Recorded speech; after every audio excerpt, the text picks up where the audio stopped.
Ever wonder why we crave connection, yet build walls?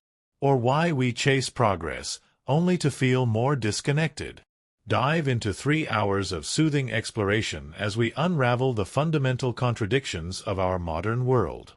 Let these paradoxes gently guide you to new insights, all while drifting into a peaceful sleep. Let's start with first. Urban loneliness surge. Imagine stepping onto a crowded subway at rush hour. Hundreds of faces surround you. Shoulders press against shoulders, bodies sway in unison as the train rattles forward. The air is thick with presence, yet it feels strangely hollow. You are surrounded by people, and yet you are alone. This is the paradox of urban life. The closer we live together, the more distant we often become. Cities promise connection, opportunity, and vibrant community. But beneath the skyscrapers and neon lights, there is a silence, a loneliness that grows louder the more the city expands. Urban loneliness is not about being physically alone. It is about the absence of meaningful bonds in an environment overflowing with superficial encounters. A cashier greets you with a practiced smile, a colleague nods as you pass in the hallway, a stranger brushes past you on the street. These moments add up to thousands of micro-interactions, yet few ever cross into intimacy. In rural villages, neighbors might know each other's families for generations, sharing food, celebrations, and even grief. In contrast, city dwellers often don't know the names of the people living right next door. Consider Tokyo, one of the most densely populated cities in the world. Apartments are stacked like shoeboxes, trains overflow with passengers, and the streets pulse with life. Yet it is also a place where social isolation has become so severe that new words have emerged to describe it. Hikikomori refers to individuals who withdraw from society, sometimes never leaving their rooms for years.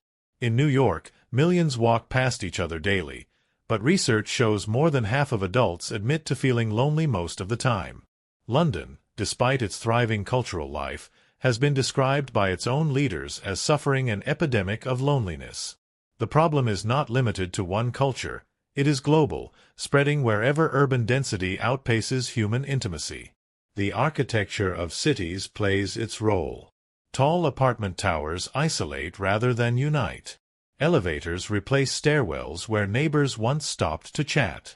High rents force constant movement, preventing the stability needed for lasting community ties. Public spaces are often designed for transit, not connection. Benches are scarce, parks feel unsafe, and plazas become nothing more than shortcuts between office buildings. Even technology amplifies the issue. Social media creates the illusion of endless connection, yet many scroll through feeds in dark apartments, craving the warmth of a voice or the comfort of touch. But urban loneliness is not just an emotional inconvenience. It carries measurable consequences for health and society. Chronic loneliness has been compared to smoking 15 cigarettes a day in terms of its impact on mortality. It weakens the immune system, increases the risk of heart disease, and accelerates cognitive decline. In the workplace, isolation erodes collaboration and creativity. In politics, it fuels mistrust, as people who feel disconnected from their neighbors grow suspicious of institutions as well. A society of lonely individuals becomes fragile, more prone to division, extremism, and despair. Examples of this play out quietly. An elderly widow in a city apartment goes days without speaking to anyone. A young professional returns to their flat after a long commute, exhausted, scrolling through messages but feeling emptier with each swipe. A delivery rider spends 12 hours weaving through crowded streets, handing food to strangers but never stopping to share a meal himself. These stories are invisible to the crowd, but they are the hidden threads weaving the urban fabric. Millions of isolated lives, side by side, yet disconnected. And still, cities could become places of healing instead of disconnection. The solutions are not impossible. They are about intention. Urban planners who design streets with open spaces where people linger, not just pass through. Community programs that bring residents together through shared projects, art, or gardens. Workplaces that recognize the need for genuine human interaction, not just productivity. Even small actions, like knowing your neighbor's name or choosing to meet a friend in person instead of texting, can bend the trajectory of loneliness. The irony remains. Humanity has never lived closer together, yet the emotional distance between us has rarely felt greater. The surge of urban loneliness is not just a symptom of modern life, it is a warning. It tells us that density is not the same as community, and proximity is not the same as connection. The question is whether we will continue to build cities that magnify isolation, or whether we will reshape them into spaces where human bonds can thrive. Because without connection, the crowded city becomes nothing more than a silent desert, filled with voices but starved of belonging. Global awareness myopia. We live in an age where the world is always in our pocket. At any moment, you can scroll through breaking news from continents away, live streams of protests in a foreign capital, or devastating footage from a natural disaster unfolding thousands of miles from your front door. We are told this is progress, that to be informed, to be connected, is the pinnacle of modern civilization. And in some ways it is. Yet hidden beneath the glow of global awareness lies a quiet blindness. The more our attention stretches across the planet, the less we see what is happening right outside our own doors. This paradox is what we can call global awareness myopia, the condition where expanding vision somehow narrows our sight.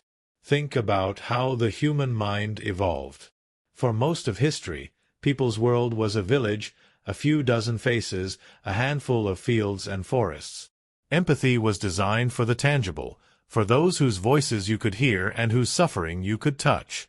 But today, we extend our empathy to strangers across oceans while walking past neighbors whose names we do not know. We donate to crises abroad while ignoring the crumbling infrastructure on the street we drive every day. We repost a hashtag about famine in another hemisphere while the elderly woman 2 houses down eats alone, unseen, night after night. It is not malice.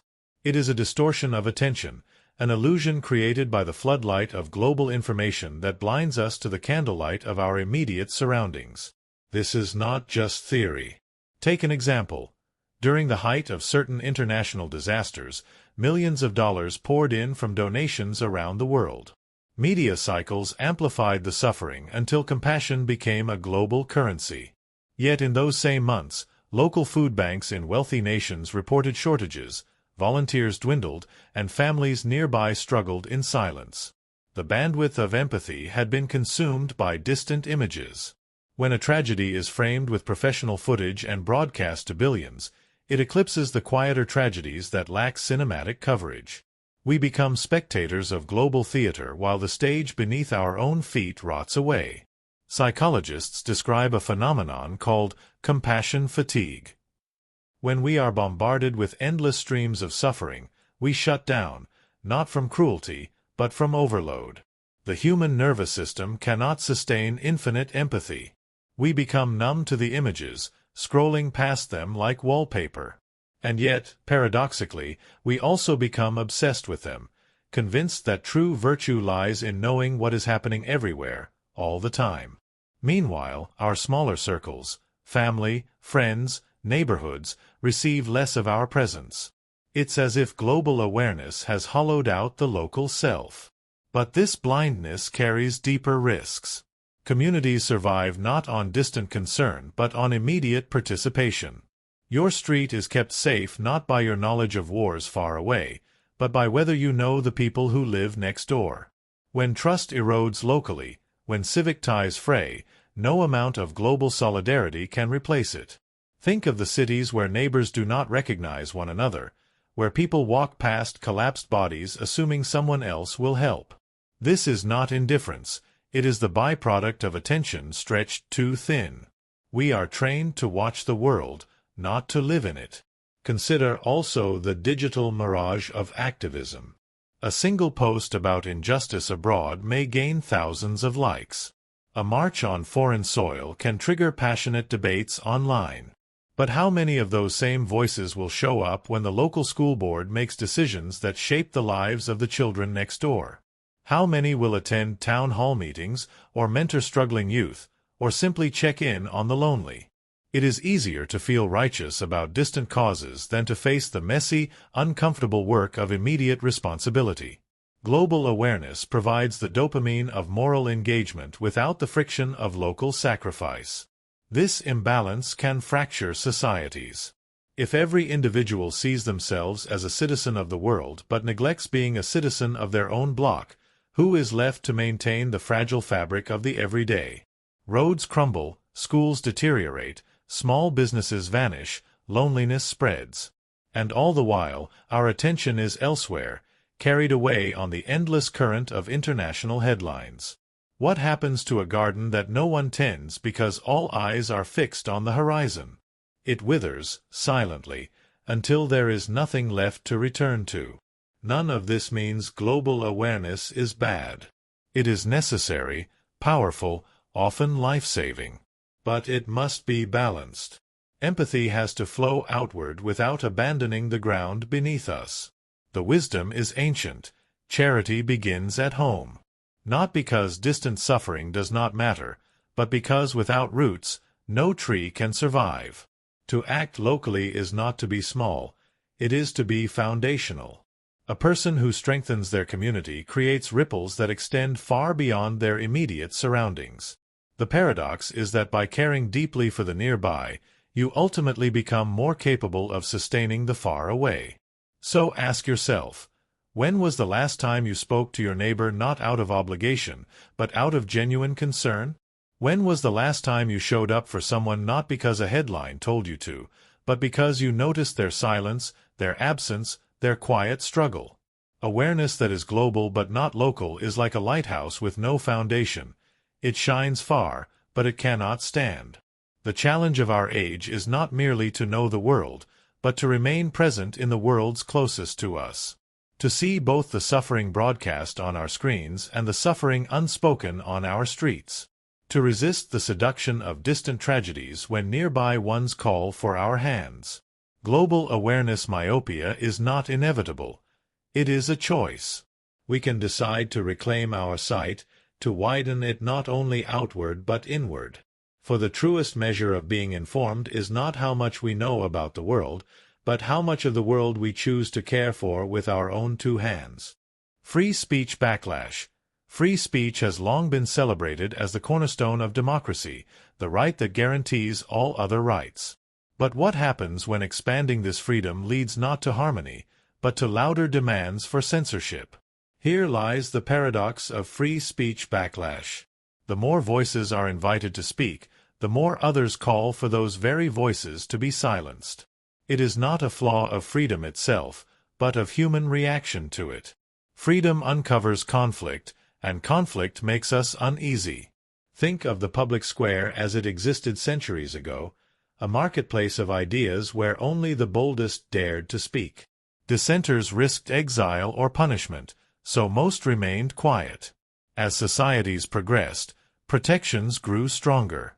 Now, anyone with an internet connection can broadcast their thoughts to millions in seconds. At first, this looked like liberation. Marginalized groups gained platforms, hidden truths came to light, suppressed histories were told. But soon, voices clashed with equal force. The marketplace of ideas became a battlefield.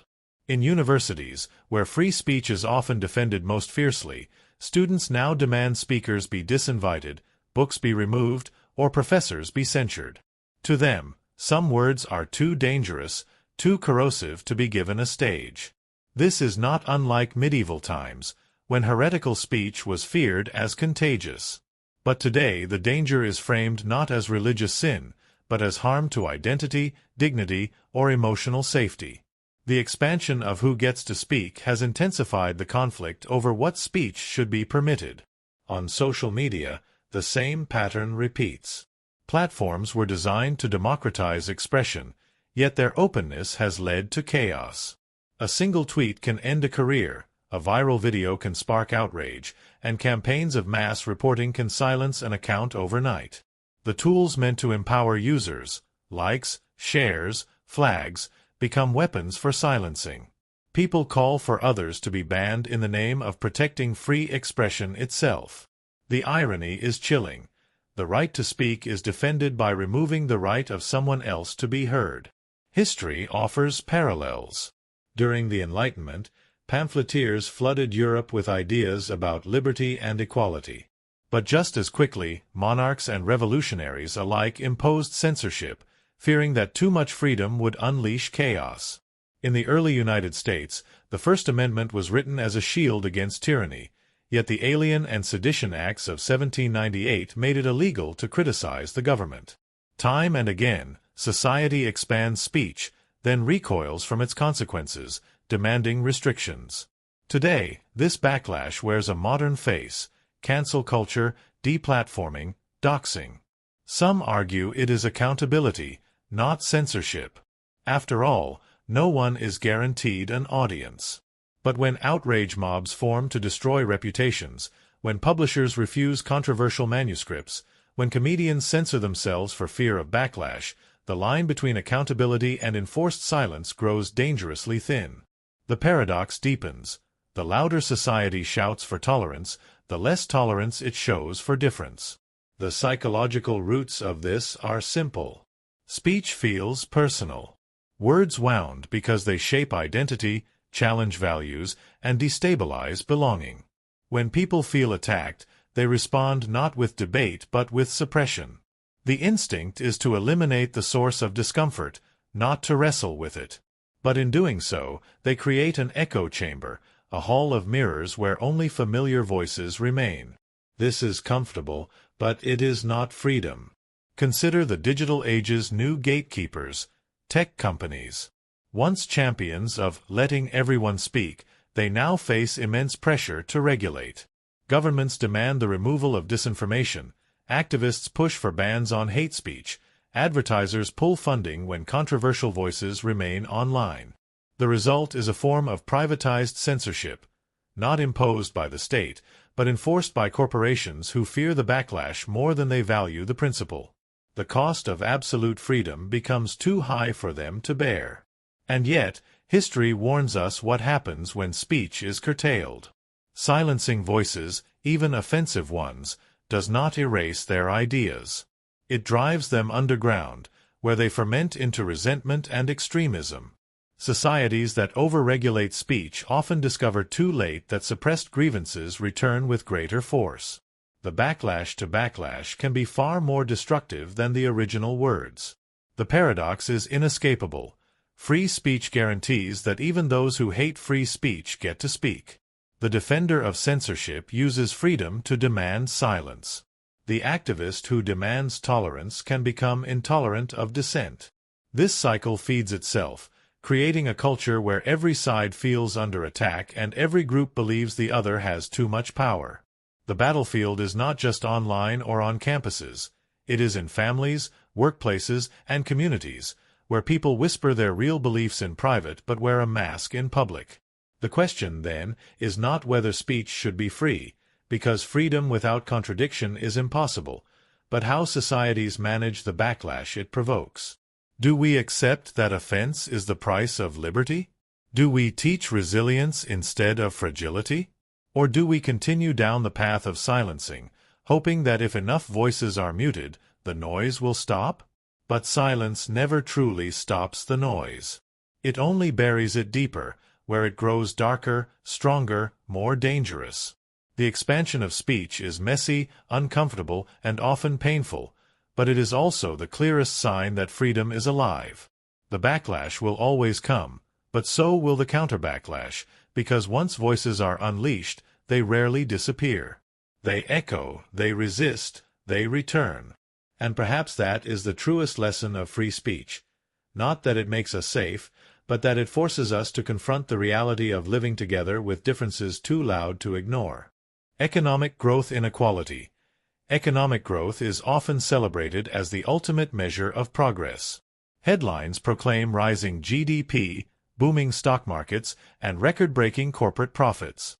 Politicians point to these figures as proof that a nation is thriving. Yet beneath these numbers lies a quiet fracture, a widening fault line that divides societies. While the nation grows richer on paper, ordinary citizens often feel poorer in reality. This paradox, of growth without shared prosperity, is one of the most pressing challenges of our time. The story begins with the promise of capitalism. The idea was simple. As businesses expand, wealth would trickle down to workers, lifting everyone into higher standards of living.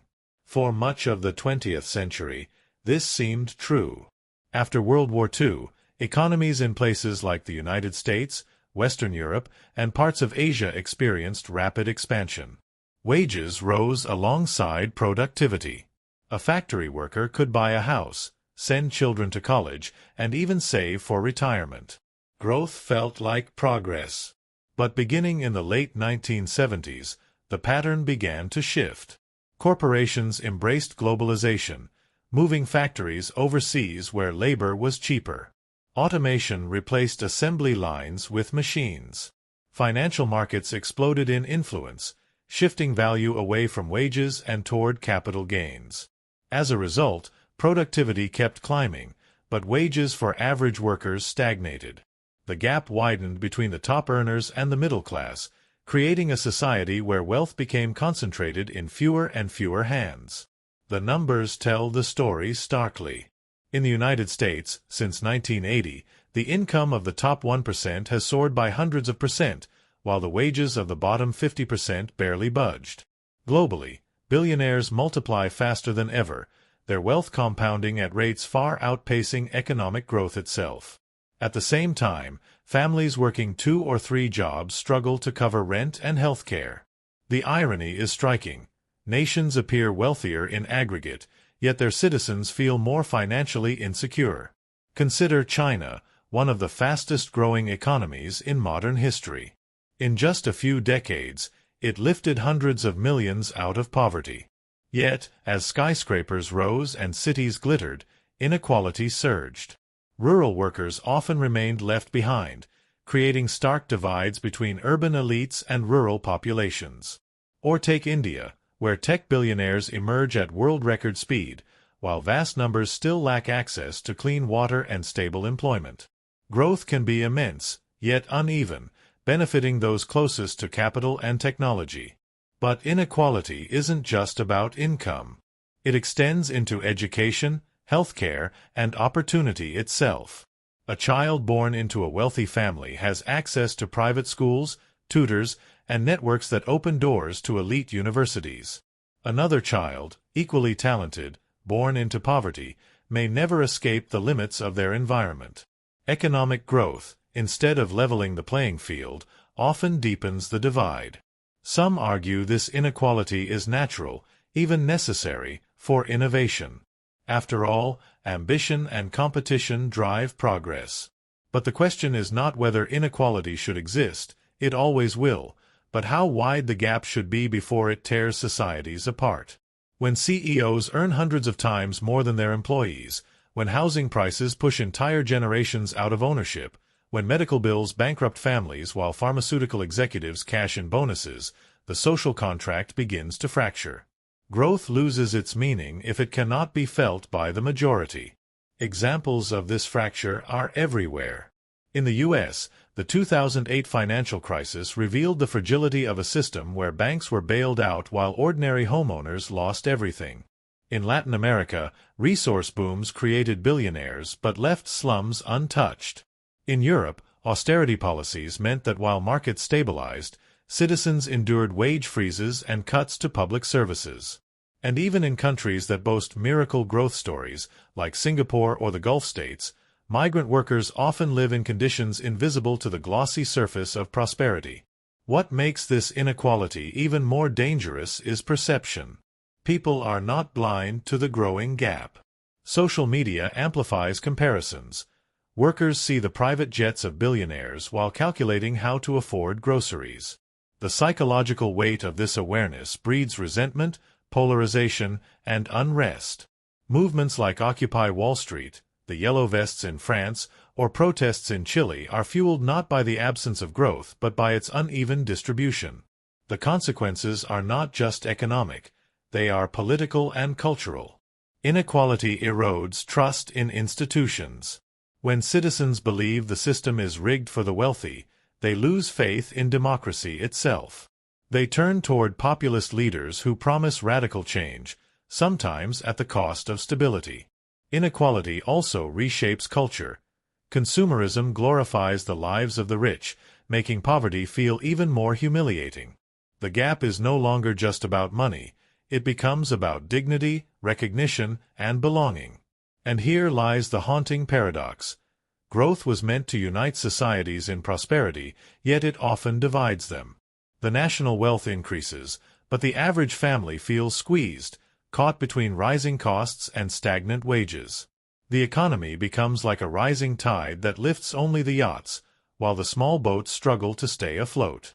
The deeper truth is that economic growth, on its own, does not guarantee equality. Growth measures the size of the pie, but not how it is sliced. A society can double its wealth while leaving most of its people behind. The challenge of our age is not merely to grow, but to grow fairly, to create systems where prosperity is not hoarded at the top but flows throughout the social fabric. Without this, the numbers in economic reports are hollow, and the promise of progress becomes a cruel illusion. The real question, then, is not whether our nations are richer than before, but whether our people feel richer in their lives. For what is the value of growth if it fails to feed the hungry, shelter the vulnerable, and offer opportunity to those born without privilege? In the end, a society's greatness is not measured by the wealth of its billionaires, but by the well-being of its citizens. Until that balance is restored, economic growth will remain a statistic of pride, and a story of inequality. Law overload disorder. Imagine a society where every problem, no matter how small, is met with a new law. A broken window leads to a window ordinance. A neighbor's loud music spawns a noise regulation. A petty crime produces a sweeping bill. At first, it feels like progress. Rules give structure, order, predictability. But slowly, the very weight of those laws begins to crush the society they were meant to protect. This is the paradox of law overload. The more laws you create to control behavior, the more ungovernable society becomes. What starts as protection mutates into paralysis. What begins as justice turns into suffocation. The logic seems sound. If people misbehave, pass a law to stop them.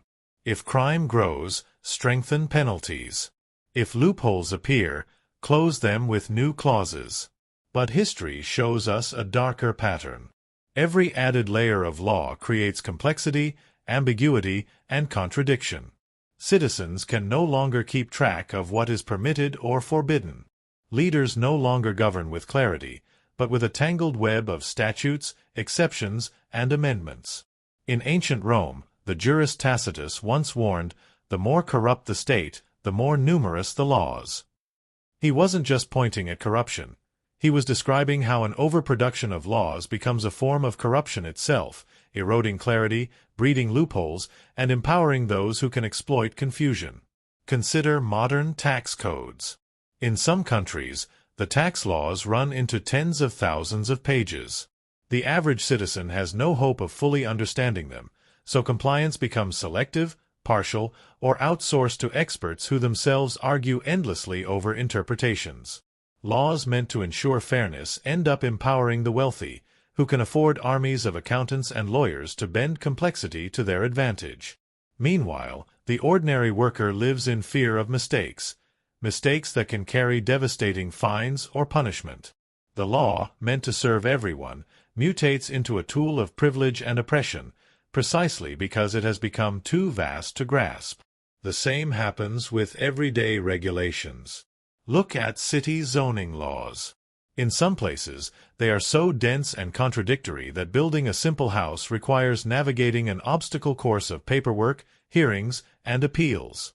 Instead of creating thriving neighborhoods, such systems stall growth, discourage innovation, and lock ordinary citizens out of opportunities. Paradoxically, overregulation often leads to under-enforcement.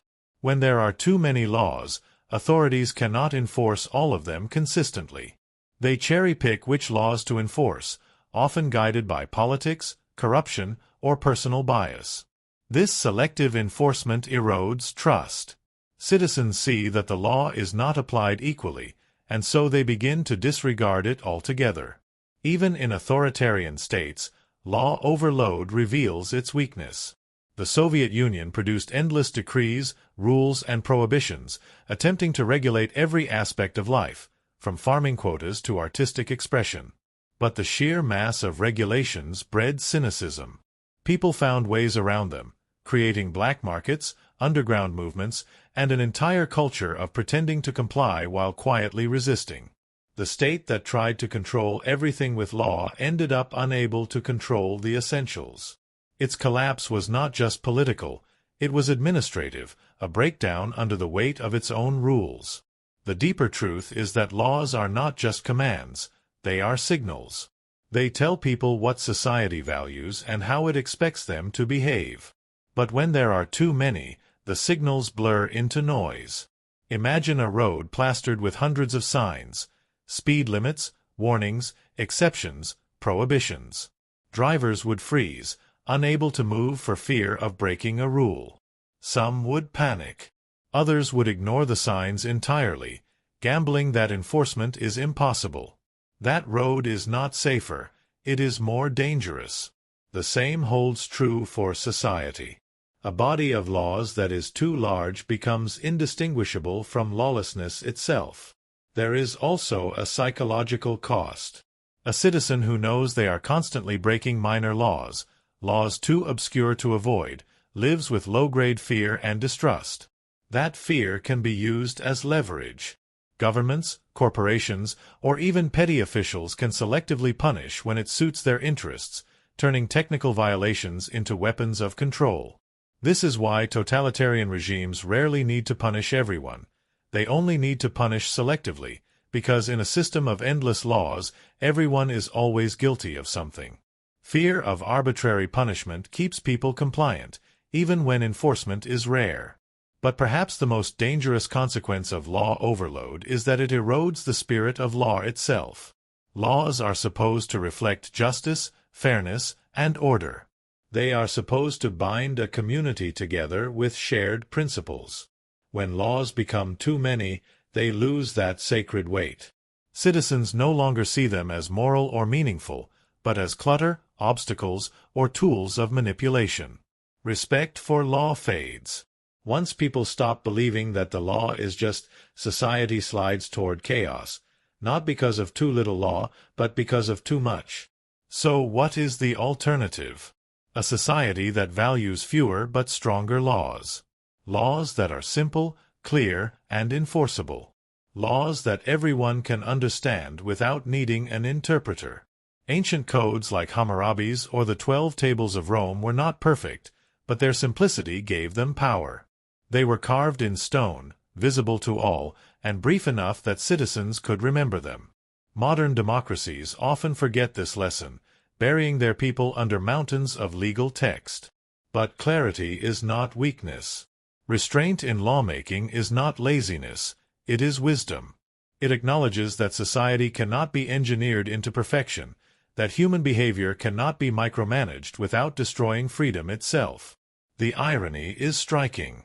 Societies often add laws to gain control. But past a certain point, each added law reduces control.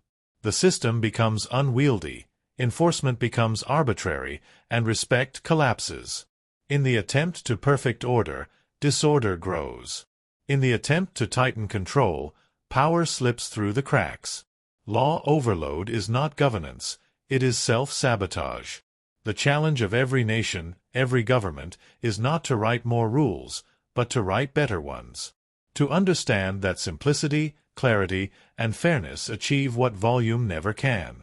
Because at the end of the day, a society does not rise or fall on how many laws it writes, but on whether its people believe the laws are just, fair, and worth obeying. And when that belief is gone, no mountain of statutes, no endless pages of legal codes, no army of enforcers can hold it together. That is the real danger of law overload disorder. It is not that there are too many rules. It is that in the noise of excess, justice itself is lost. Peace through threat, peace, in human history, has rarely been the natural state. It is not the quiet default of civilization, but a fragile arrangement, negotiated and maintained through constant tension. When we look at the longest stretches of so-called peace between nations, we find they were not built upon harmony, understanding, or universal goodwill. Instead, they rested on fear of devastation so catastrophic that no side dared to move first. This is the paradox of peace through threat, stability achieved not by trust, but by the shadow of destruction. Think of the Cold War. The United States and the Soviet Union never launched direct war against one another, despite ideological hatred, espionage, and proxy conflicts around the world. Why? Because both knew what would follow. Nuclear weapons, tens of thousands of them, capable of wiping out cities in seconds, ensured that any first strike would be suicide. Mutually assured destruction, the chilling phrase of that era, kept fingers from pressing the button. The peace that resulted was not warm, not friendly, but it endured. For decades, fear was the glue that held the world back from annihilation. But this phenomenon is not confined to modern times. Ancient empires practiced their own version of peace through threat. The Roman Empire built its Pax Romana, its Roman peace, on legions stationed across conquered lands. Citizens of provinces could live their daily lives, trade, and prosper, but only under the silent weight of Roman military dominance. A rebellion was not simply discouraged, it was crushed with such brutal efficiency that few dared to rise again. Peace existed, but it was peace built on the fear of the sword, not on mutual respect. Even at the personal level, the same principle plays out. In neighborhoods plagued by organized crime, violence may not erupt every day, but the absence of daily conflict is not true peace, it is control by intimidation. People obey invisible rules, because they know what would happen if they defy them. In workplaces dominated by toxic leaders, silence may be mistaken for calm, but in reality, it is compliance born of fear. Everywhere we see it, the illusion of peace is maintained through the ever-present possibility of force. The danger of this model is clear. Peace through threat is always conditional. It lasts only as long as the threat remains credible. When one side begins to doubt the other's strength, or when leaders convince themselves that they can strike first and survive, the balance shatters. History is littered with moments when deterrence failed. World War I, thought to be held back by economic interdependence, still broke out because alliances miscalculated their enemies' resolve. The same could be said of countless border conflicts, where the illusion of stability was destroyed by a single bold move. And yet, for all its fragility, fear-driven peace has proven itself more durable than attempts at peace built purely on trust. Trust can erode with one betrayal, one broken promise, one act of ambition. Fear, on the other hand, is raw, primal, and enduring. When leaders gaze at the potential cost of war, millions dead, nations shattered, futures erased, they often choose restraint. In this sense, humanity's survival has depended not on its higher ideals, but on its darkest capabilities. The moral question lingers: is peace maintained by terror truly peace? Or is it simply a quiet pause between storms? If a society is silent because it is afraid, if nations restrain themselves not out of goodwill but because annihilation is too high a price, then peace becomes indistinguishable from paralysis. We may call it stability, but it is a stability built on sand. One shift in perception, one reckless leader, one miscalculation, and the entire structure collapses into chaos. Still, as uneasy as it is, peace through threat has preserved more lives than idealistic treaties ever could. It is an unsettling truth that our most enduring periods of global calm may not have come from the nobility of human spirit, but from the fear of what happens when that spirit breaks. The sword hanging overhead has kept us still, not safe. And the question for every generation is whether we can ever evolve beyond this, whether humanity is capable of creating a peace built not on terror, but on trust. Until then, our survival remains chained to the threat of our own destruction. Equality-inequality gap. Imagine a society striving to create perfect equality. At first, the mission seems noble, even undeniable: to erase the unfairness of birth, to dismantle systems that privilege one group over another, to make sure every person, no matter who they are, stands on the same level ground. The word equality carries a kind of moral weight that few dare to challenge. It sounds fair. It sounds just. But history shows us something unsettling. The pursuit of equality, when pushed to extremes or applied without nuance, often creates new forms of inequality. This paradox is one of the strangest and most uncomfortable truths of human society. Think of how redistribution policies are framed. A government seeks to uplift the disadvantaged by taking more from those who have plenty. In principle, it closes gaps. But in practice, new hierarchies emerge, between those who pay into the system and those who benefit, between those who are rewarded regardless of effort and those who feel punished for their labor. Resentment grows, and with it, another kind of division. Equality, in this form, does not eliminate inequality. It reshuffles it. Instead of hierarchy based on wealth or birth, it becomes hierarchy based on victimhood or entitlement. Who deserves more? Who has suffered more? The competition itself becomes another kind of inequality. Take education as another example. Many nations introduce policies to equalize opportunity by lowering barriers to entry, removing competitive standards, broadening admissions, or enforcing quotas. On paper, this seems just. But the unintended consequence is often the erosion of merit-based recognition, creating frustration for those who worked hard to achieve excellence. The child who studies late into the night sees their efforts weighed the same as another child who did not, and both are given the same place. In the pursuit of fairness, new unfairness appears. Equality turns into sameness, and sameness can become injustice. History offers darker lessons too.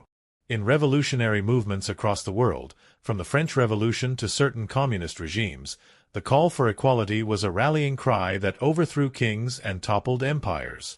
Yet what followed was not a world without inequality, but regimes where new elites replaced the old, party officials, secret police, or ideological guardians who decided what equality should look like. The guillotine or the purge became the price of dissent. Those who claimed to fight inequality became the gatekeepers of new, often harsher inequalities. The irony is devastating. In trying to flatten society, they created systems even more brutal than the ones they replaced. But this is not only about governments or revolutions.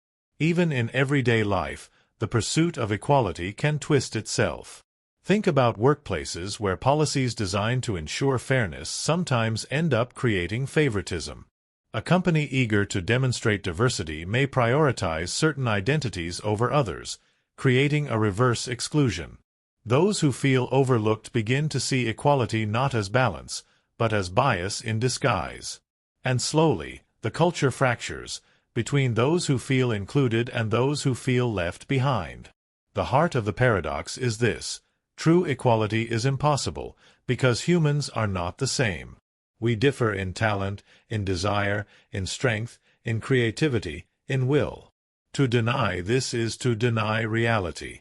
And when systems ignore these differences, they create distortions that punish both excellence and authenticity. A world where everyone is treated exactly the same is not just, it is suffocating. Imagine forcing an artist and an engineer into the same mold, demanding they achieve identical outcomes, ignoring their unique gifts. That is not equality, it is a cage. So what is the alternative? Perhaps the answer lies not in equality of outcome, but in equality of opportunity. Not in flattening every hill and valley of human difference, but in ensuring that no one is denied the chance to climb. Opportunity respects individuality, outcome denies it. Opportunity allows justice to breathe, forced sameness suffocates it. Yet this distinction is often blurred in political slogans and cultural battles, leaving people fighting over visions of equality that only deepen inequality. The pursuit of equality is not wrong. It is necessary. Without it, societies drift into cruelty and exploitation. But it must be pursued with wisdom, with restraint, and with a recognition that fairness does not always mean sameness. Otherwise, we risk building new hierarchies under the banner of fairness, new exclusions in the name of inclusion, new injustices in the quest to erase the old ones. The lesson is clear: equality is not an end state to be imposed, but a direction to move toward, carefully, continually, with humility. Because every time humanity has tried to force equality into perfection, it has stumbled into the shadows of inequality once again. Information ignorance rise. Access to more information was once imagined as the cure to ignorance. The idea was simple. If people only knew more, they would choose wisely, think clearly, and act rationally. But the reality of our age tells a darker story. The more information that floods our lives, the more we see people clinging not to truth, but to misinformation. This is the paradox of information ignorance rise, an age of abundance breeding confusion, and a culture of limitless facts creating deeper attachment to falsehoods. Consider the Internet. It placed libraries of knowledge, entire archives of science, history, and literature into every pocket. Anyone with a phone now has more information at their fingertips than past scholars could have accessed in a lifetime. Yet what do we see? Conspiracy theories spread faster than peer-reviewed studies. Viral hoaxes gain more engagement than carefully researched journalism. Misinformation becomes sticky because it is emotional, simple, and comforting, while truth is often complex, nuanced, and unsettling. Think of the anti-vaccination movement. Vaccines have saved millions of lives, and the data proving their effectiveness is overwhelming. Yet, the very access to medical information online allows people to cherry-pick anecdotes, latch onto misleading statistics, or be swayed by pseudoscience packaged in slick videos. The same abundance of knowledge that should enlighten instead becomes a weapon for reinforcing doubt. People don't seek information to discover truth. They seek it to confirm what they already believe. Psychologists call this confirmation bias. In the past, when access to information was limited, people had fewer options and were more likely to accept consensus. Today, with infinite options, anyone can find evidence for anything. If you believe the Earth is flat, a quick search will give you thousands of blogs, videos, and communities affirming your suspicion. If you distrust elections, you will find endless threads convincing you that fraud is everywhere. The flood of data does not guide people toward truth. It gives them ammunition to defend their chosen illusions. Social media accelerates this process. Algorithms feed users what they like, ensuring that every click reinforces existing beliefs. A person who doubts climate change will see article after article, meme after meme, post after post telling them they were right to doubt. The more they scroll, the stronger the illusion of consensus becomes. Surrounded by like-minded voices, they feel certain, even as they drift further from reality. This is not ignorance born of absence. It is ignorance born of excess. History reminds us that this isn't new, only magnified. In the Middle Ages, misinformation spread through rumor and word of mouth, often causing panic or violence. But today, misinformation has megaphones and viral pathways. A single false claim can circle the globe before fact-checkers even wake up. And once a lie takes root, correcting it is almost impossible. People rarely abandon misinformation when confronted with evidence. Instead, they double down, feeling attacked, defending the falsehood as if it were part of their identity. Take the example of QAnon in recent years. Followers immerse themselves in endless streams of information. Cryptic posts, supposed leaks, piece together theories. Far from rejecting mainstream narratives because they lacked information, they consumed too much, weaving noise into patterns and mistaking chaos for secret order. The sheer volume of data convinced them they were researchers, when in truth they were prisoners of their own echo chambers. This rise of information-driven ignorance also reveals a deep emotional truth. Facts do not move people nearly as much as feelings. A person will ignore 1,000 statistics if a single story tugs at their fears or hopes. Data is cold. Stories are warm. Science tells U.S. smoking causes cancer, yet a single story of someone's grandfather who smoked and lived to 90 becomes the shield against the truth. The rise of information means more stories, more anecdotes, more exceptions, and therefore more shields against reality. Even in democracies, this creates instability. Voters no longer agree on basic facts. One side believes in one set of statistics, the other in another. Each claims to be well informed, each cites their sources, and yet they live in different realities. This is not the absence of information, it is the drowning in it. And when truth becomes optional, misinformation thrives. The danger is not just political or scientific, it is existential. A society that cannot agree on reality cannot solve problems. Climate change, pandemics, inequality, all require shared facts. But when every fact has a counterfact, and every truth has a rival truth, progress halts. The more we know, the less we agree. The more information we have, the less we understand. So what is the solution? Limiting information is impossible and dangerous. Forcing truth is authoritarian. Perhaps the only answer is cultivating wisdom, not just access. Teaching people how to weigh evidence, how to question sources, how to separate emotion from analysis. Information alone cannot save us, because ignorance today is not about not knowing. It is about choosing what to believe. And that is the haunting paradox. In an age of unlimited knowledge, ignorance does not vanish. It mutates, it adapts, it thrives. People no longer say, "I don't know." Instead, they say, "I know differently." The more information surrounds them, the more fiercely they cling to the stories that comfort them, even if those stories are false. And that is how an age of enlightenment becomes an age of illusion. Democracy disillusionment. Democracy has long been celebrated as humanity's greatest political achievement.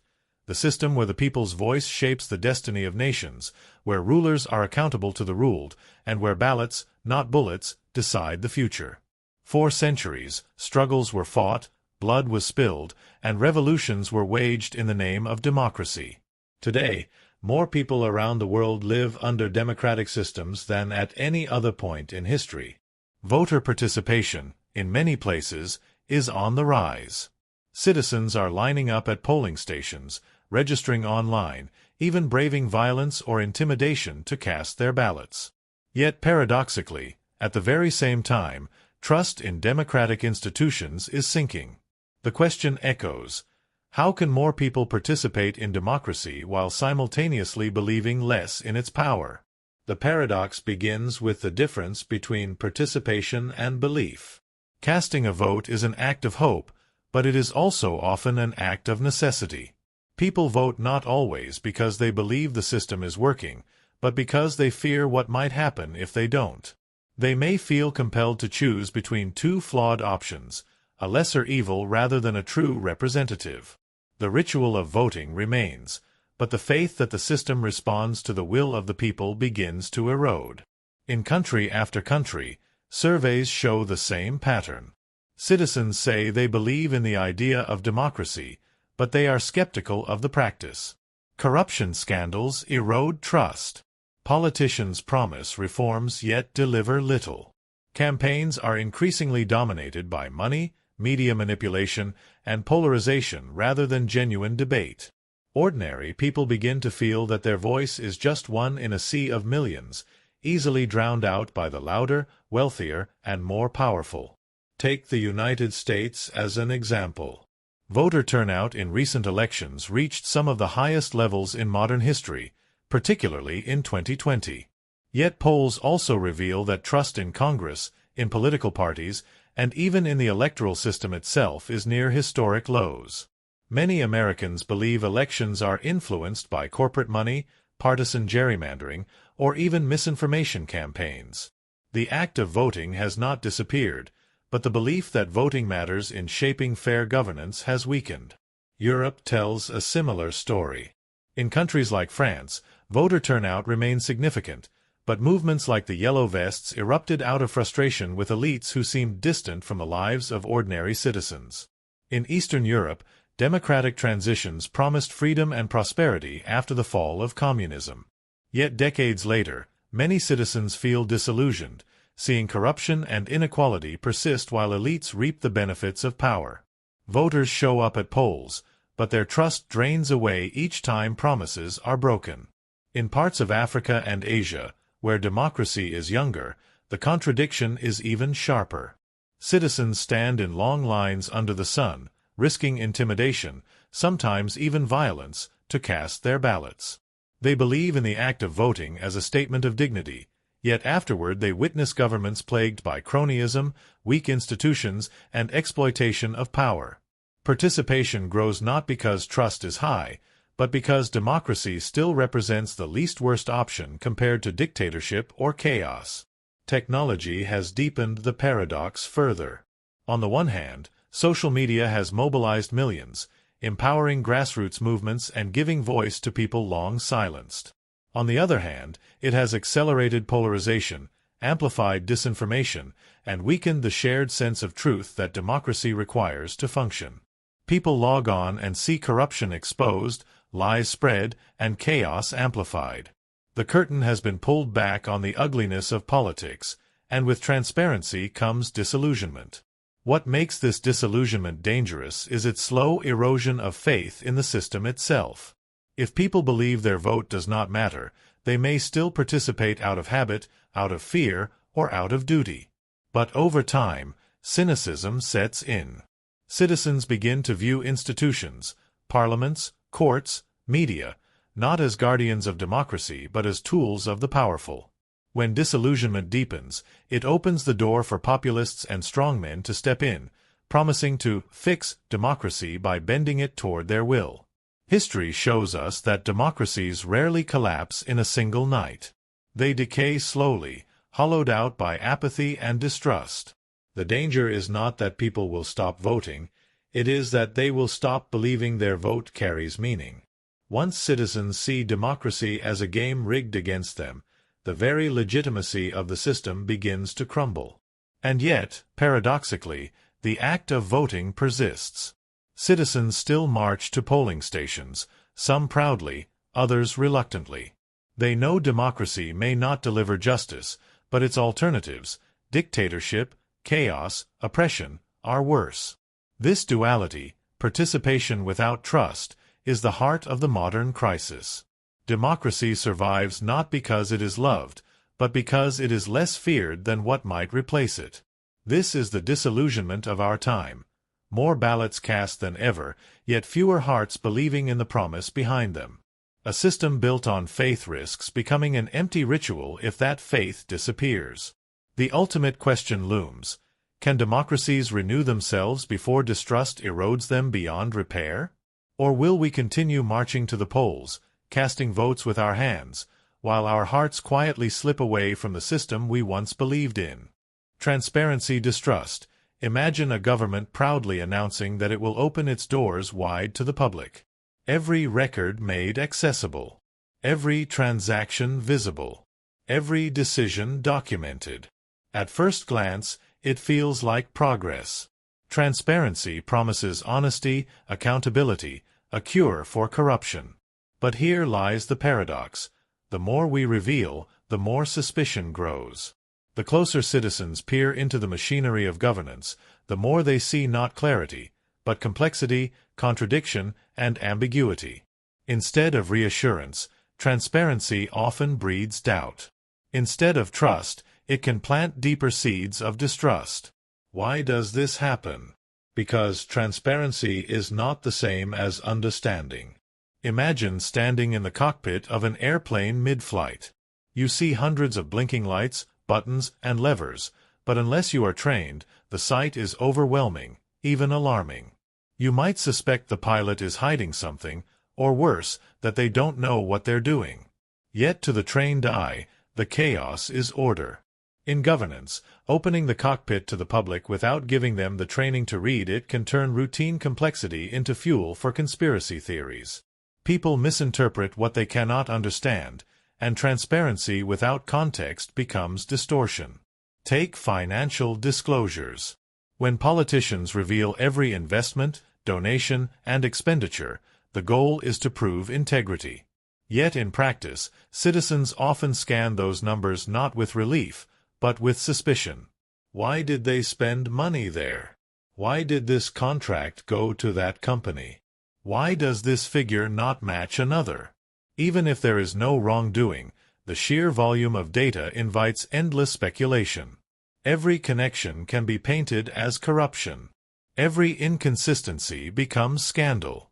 The more light shines, the longer the shadows grow. Consider the surveillance revelations of the past 2 decades. When classified documents about government monitoring programs were leaked, citizens did not simply say, "Now that we know, we trust more." Instead, trust collapsed. Even though surveillance had long been suspected, the sheer transparency of confirmation deepened paranoia. People began to believe there must be even more hidden, more sinister operations beyond what was revealed. Ironically, the act of exposing information, meant to build accountability, convinced many that government secrecy was even deeper than they imagined. Transparency did not kill suspicion, it multiplied it. There is also the psychological effect of overload. Citizens cannot realistically process thousands of pages of budget documents, legal amendments, or bureaucratic records. Transparency, in its raw form, overwhelms rather than clarifies. And when people are overwhelmed, they don't feel reassured, they feel manipulated. They wonder, if I cannot understand this, is someone else using it against me? Instead of bridging the gap between rulers and ruled, excessive transparency can widen it, creating a permanent gulf of mistrust. This paradox is evident in corporate life as well. Companies that disclose every internal process, every decision, every email, often discover that employees and customers grow more cynical, not less. When people see the messy reality of decision-making, the compromises, the trade-offs, the contradictions, they often assume corruption where there is only imperfection. The human mind craves simplicity. It wants decisions to be clean, motives to be pure. Transparency reveals that reality is never so neat, and disappointment easily hardens into suspicion. In politics, this is especially dangerous. Once the public believes that every disclosure hides something worse, transparency becomes a trap. Leaders cannot win. Withhold information, and they are accused of secrecy. Release information, and they are accused of deceit. The paradox creates a spiral where more disclosure leads to more doubt, and more doubt demands more disclosure, until the entire system collapses under mutual suspicion. The deeper truth is this: transparency is not the same as trust. Trust requires belief in intent, not just visibility of action. A marriage does not survive because each spouse reads the other's phone messages. It survives because they believe in one another's integrity. In the same way, a society does not thrive simply because every government file is public. It thrives when citizens believe their leaders are acting in good faith. Transparency can support that belief, but it cannot create it.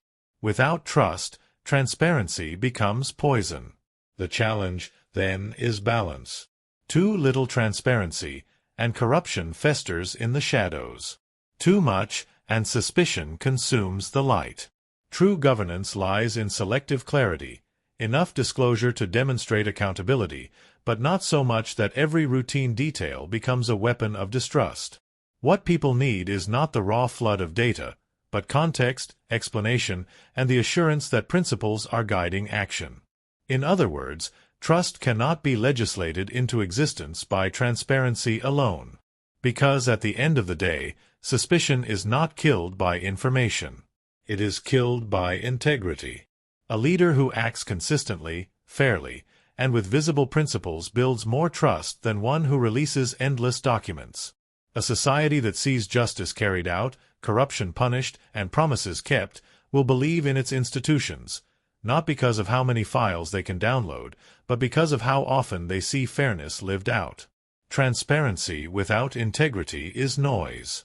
But integrity, even with limits on transparency, builds belief. And so the paradox remains: open every window, and people may only stare harder into the darkness behind the glass. Sometimes, the more you show, the less they trust. Health progress, unhealthiness. We live in an age of miracles. Machines can peer inside the human body without cutting it open. Surgeons can replace a failing heart, rebuild shattered bones, and even restore sight once thought lost forever. Vaccines have pushed once deadly plagues into the margins of memory.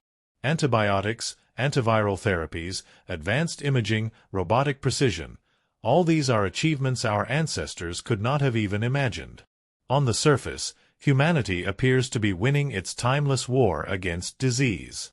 And yet, beneath this triumph, a quiet tragedy is unfolding. For even as medicine advances to unprecedented heights, preventable diseases are spreading faster than ever before. The very era of health progress is paradoxically the era of unhealthiness. Consider the global rise of lifestyle-related illnesses. Diabetes, heart disease, obesity, hypertension, conditions not caused by genetic curses or unavoidable pathogens, but by daily choices and systemic environments. A century ago, infectious disease was the primary killer. Today, in most developed countries, it is diet, inactivity, stress, and addiction. A paradox emerges. Humanity has learned how to extend life, but simultaneously has created environments that degrade it. Fast food chains stretch across every city block, screens dominate waking hours, and cheap processed calories outcompete fresh nutrition. Technology that should free us has, in many ways, chained us to sedentary living.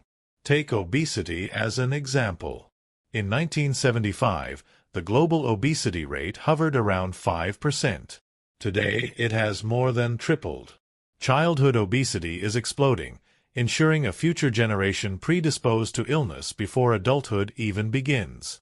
And this is not limited to wealthy nations. Countries once plagued primarily by famine are now suffering what is called the double burden of malnutrition. Populations both undernourished and overweight, often in the very same communities. Even more disturbing is the resurgence of preventable infectious diseases. Measles, once thought to be nearly eradicated, has returned in waves due to vaccine hesitancy and misinformation. Tuberculosis, a disease we have known how to treat for decades, continues to kill more than 1 million people each year. Antibiotic resistance threatens to undo nearly a century of progress, turning simple infections once again into potential death sentences. Here, the paradox deepens.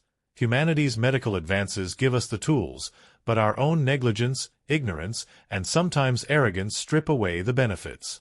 The role of inequality cannot be ignored. Advances in healthcare often reach the wealthy first, while the poor face barriers to even basic treatment. Urban centers may boast cutting-edge hospitals, yet in the same cities, residents of impoverished neighborhoods die early from conditions that could be managed with simple interventions: clean water, affordable medicine, healthier food. Progress exists, but it is uneven, and in its unevenness, it feeds the rise of preventable disease. There is also a psychological component. The comfort of modern medicine has created a dangerous complacency. When people believe that pills, surgeries, or new technologies can fix any problem, the incentive to prevent illness in the first place weakens. We indulge, knowing, or at least hoping, that medicine will rescue us later. But not all problems can be solved in operating rooms or with prescriptions. Chronic disease is not just an enemy to be treated, but a shadow to be lived with, often painfully, for decades. Take smoking as another example. Despite overwhelming evidence of its dangers, millions continue the habit, convinced that if cancer comes, modern oncology will be ready to fight it. Alcohol, marketed as leisure and sophistication, fuels liver disease and addiction on a global scale. Even sleep, something so ancient and natural, has been eroded by the demands of a 24/7 economy, leading to an epidemic of exhaustion that weakens both body and mind. The irony is haunting. Humanity has never had more knowledge, more tools, more access to life-saving science. And yet, rather than conquering disease, we are often creating new avenues for it to thrive. The illnesses that now dominate are not those inflicted by nature, but those born of human behavior, culture, and neglect. And so we arrive at the paradox of health progress unhealthiness. We can transplant hearts, but we cannot convince entire populations to eat less sugar. We can engineer vaccines against deadly viruses, But we cannot silence the misinformation that convinces parents to leave their children unprotected. We can extend lifespans into the 80s and 90s, but we fill those extra years with pain, medication, and dependency, rather than vitality. The future depends not only on the brilliance of scientists and doctors, but on the choices of ordinary people, communities, and nations. True progress in health cannot be measured solely by medical breakthroughs, but by whether those breakthroughs actually translate into healthier lives. Without prevention, education, and a culture that values wellness, all our advances will become little more than high-tech bandages placed on self-inflicted wounds. The real battle is not fought in the laboratory or the hospital. It is fought in kitchens, schools, workplaces, and daily routines. Until we recognize this, the paradox will remain, an age of medical miracles coexisting with an age of spreading unhealthiness. A future where science saves us, while we quietly destroy ourselves. Security-freedom trade-off. Imagine a society where every street corner has a camera, every phone call is recorded, every online search logged, and every movement tracked. People live in safety, crime rates drop, terrorism seems to vanish before it even begins. On the surface, it feels like paradise. Finally, we are secure. But beneath that safety lies a silent cost, freedom itself. The paradox is as old as civilization. Every step we take to increase security seems to erode the very freedoms those measures were meant to protect. This is the security-freedom trade-off, one of the most unsettling dilemmas of our modern age. At its heart, the problem is simple. Freedom is messy. It allows unpredictability, risk, even danger. Security, on the other hand, thrives on control, surveillance, and restriction. To be perfectly secure, a society must also be perfectly watched, perfectly regulated, perfectly restrained. And yet, in that perfection, freedom suffocates. What is the point of being safe if you are no longer free to live as you choose? History is filled with examples. After major wars or terror attacks, governments often expand surveillance powers, introduce stricter laws, and demand sacrifices of liberty for the promise of protection. Citizens, shaken by fear, often agree. The Patriot Act in the United States, for example, gave authorities vast new powers to monitor communications in the wake of 9/11. At the time, it felt necessary. People wanted assurance that another tragedy would be prevented. But over the years, concerns grew. Was this act making society safer, or was it making citizens more controlled, more exposed to government overreach? In protecting against one danger, had another, more subtle danger been unleashed? The same trade-off appears in authoritarian regimes, where the justification for repression is often security.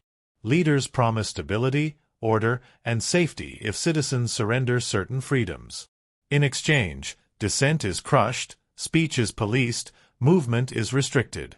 You may never fear crime in the streets, but you live with a deeper fear, that your own words, your own thoughts, your own identity might place you in danger. The iron bars that keep out threats also lock you inside. But this is not just a story about nations and governments. Even in everyday life, we face the trade-off. Consider airports. Security measures designed to keep us safe often strip away dignity. Endless screenings, invasive checks, restrictions on what we can carry. We tolerate it because the fear of danger outweighs the discomfort of lost freedom.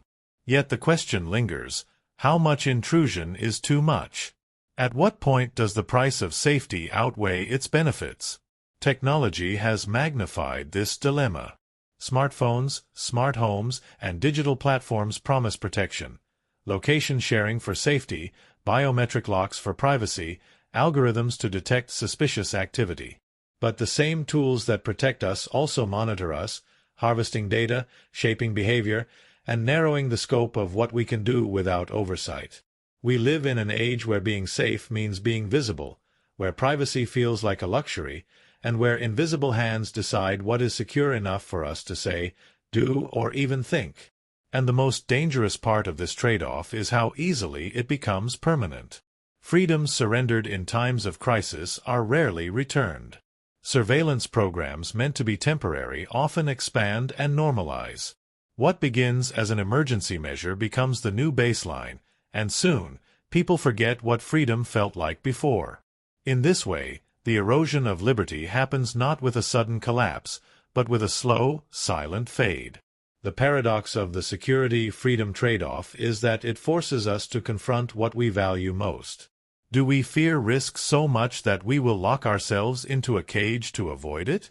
Or do we accept that freedom carries danger, that to be truly free is to live with uncertainty? There is no easy answer, no perfect balance. Too much freedom invites chaos. Too much security invites tyranny. The line between them is fragile, shifting, and often exploited by those in power. So the real question becomes, who decides where that line is drawn? Do we, as citizens, actively guard our freedoms even while demanding safety?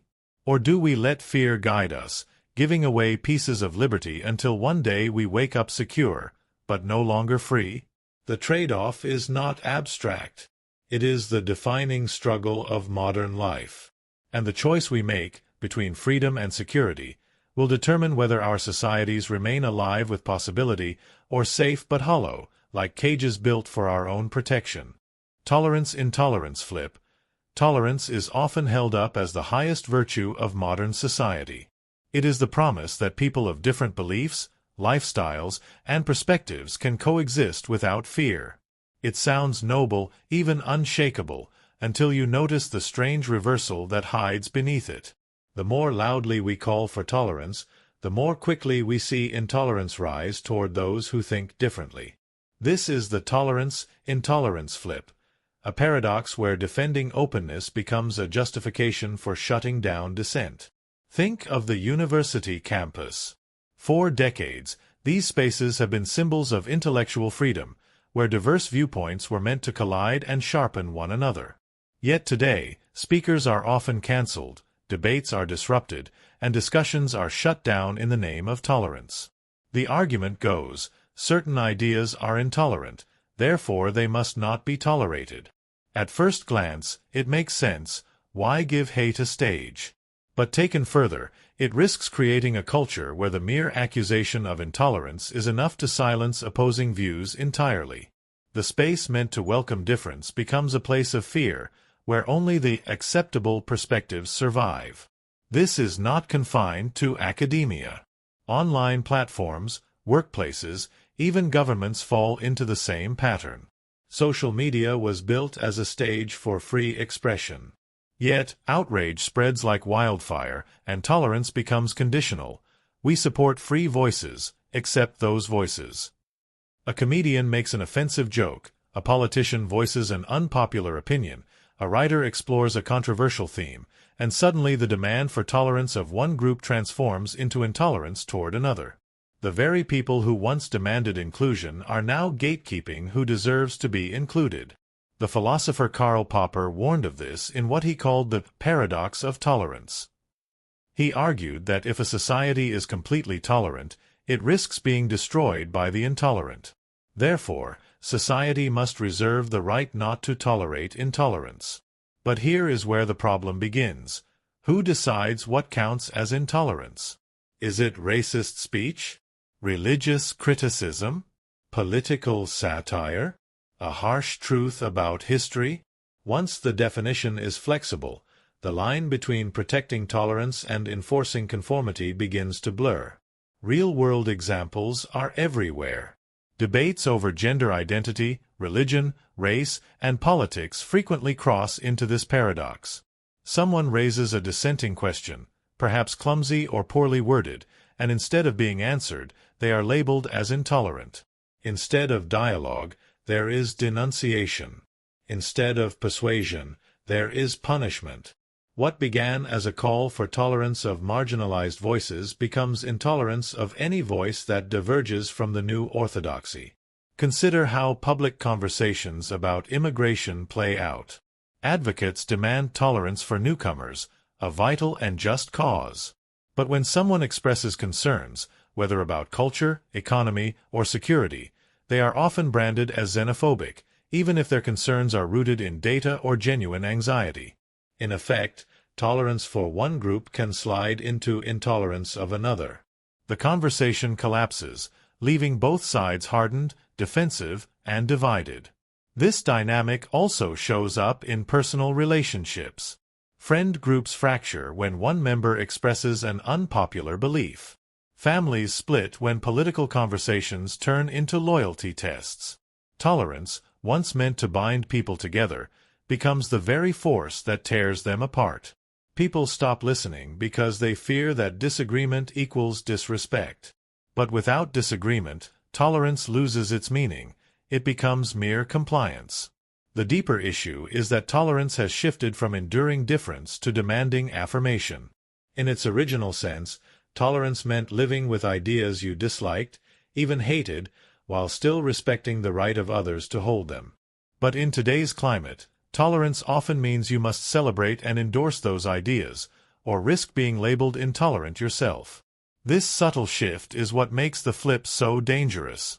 It changes tolerance from a shield that protects diversity into a sword that enforces conformity. History has warned us of this danger. Revolutions often begin with cries for freedom, tolerance, and equality. But as soon as power shifts, the new order silences dissent just as ruthlessly as the old. The French Revolution declared liberty, only to descend into the reign of terror. Movements born from the demand for justice can sometimes become intolerant of anyone who questions their methods. The flip is not a modern invention. It is a recurring cycle of human behavior. The real test of tolerance, then, is not how we treat those we agree with, but how we respond to those who offend us, anger us, even frighten us. True tolerance is uncomfortable. It means enduring the friction of disagreement, resisting the urge to silence, and holding the line between protecting people and protecting ideas. People deserve dignity, but ideas must always remain open to challenge. If tolerance is redefined as silencing dissent, it will eventually collapse under its own contradiction. A society that refuses to tolerate disagreement is not tolerant at all. It is authoritarian dressed in moral language. The tolerance-intolerance flip reminds us that the real danger is not in protecting speech we love, but in protecting speech we despise. Because once that protection disappears, the word tolerance becomes nothing more than a mask hiding its opposite. And so the paradox lingers. The louder we demand tolerance, the more fragile it becomes. The only way to preserve it is to remember that tolerance without disagreement is not tolerance, it is obedience. And obedience, no matter how noble the cause, is never freedom. Consumer choice trap. Imagine walking into a supermarket. You only wanted to buy something simple, say, a jar of peanut butter. Yet when you arrive at the aisle, you're met not with 2 or 3 choices, but with dozens. Creamy, crunchy, organic, low-fat, sugar-free, imported, budget-friendly, premium, flavored with honey, mixed with chocolate, packaged in glass, packed in plastic. The list seems endless. What should have been a 30-second decision now stretches into several minutes, maybe more. And when you finally make your choice, instead of feeling happy, you feel uncertain. Did you pick the best one? Did you miss a better deal? Should you have bought something healthier? This is the consumer choice trap. The paradox that more variety, rather than liberating us, often overwhelms us, leading to decision fatigue, anxiety, and even regret. At first glance, variety looks like freedom. The logic seems undeniable. The more options we have, the more likely we are to find exactly what we want. And in theory, that should maximize satisfaction. But human psychology tells a different story. Studies show that when faced with too many choices, people are less likely to make a decision at all. In a famous experiment, researchers set up a tasting booth with jams. When shoppers were offered 6 flavors, they were far more likely to buy than when they were offered 24. More options attracted attention, but fewer options encouraged action. The conclusion was clear: an overabundance of choice paralyzes us. This trap is not confined to supermarkets. Think about streaming platforms. With thousands of shows and movies at your fingertips, you might spend more time scrolling than actually watching. And when you do settle on something, you may feel dissatisfied, wondering if another option might have been better. Dating apps work the same way. The endless swiping, the illusion of infinite partners, can make commitment harder and satisfaction weaker. Why choose one when the possibility of something better always seems a swipe away? The irony is that the abundance of options often raises our expectations. If there are 50 varieties of breakfast cereal, surely one must be perfect for you. If you end up choosing something that tastes mediocre, disappointment is sharper because you believe perfection was within reach. Psychologists call this the paradox of choice. The more options we have, the higher our expectations climb, and the easier it is for reality to fall short. There's also the weight of responsibility. With limited options, it's easier to accept the outcome. If there are only 2 brands of sneakers, and the pair you buy wears out quickly, you shrug and say, "That's just how sneakers are." But if there are 50 brands, and yours disappoints, you blame yourself. You had the freedom to choose, so if you chose poorly, the failure feels personal. The consumer choice trap doesn't just frustrate us in the moment, it adds guilt and self-doubt afterward. Think of modern technology purchases. Buying a smartphone should be exciting. But with dozens of models, each with slightly different features, camera megapixels, battery life, screen refresh rates, shoppers often leave stores more stressed than when they entered. Even after buying, many feel lingering regret, wondering if another model would have been smarter. Advertisers amplify this anxiety by constantly promoting new and improved versions, fueling the sense that the choice you made yesterday is already outdated today. On a deeper level, the consumer choice trap reflects the tension between abundance and meaning. In societies where consumer culture dominates, freedom is often equated with the freedom to choose. But if every restaurant offers hundreds of dishes, every store infinite products, and every app limitless content, freedom starts to feel like chaos. The joy of choosing is replaced by the burden of deciding again and again in every corner of life. And this overload doesn't just affect individuals, it reshapes culture.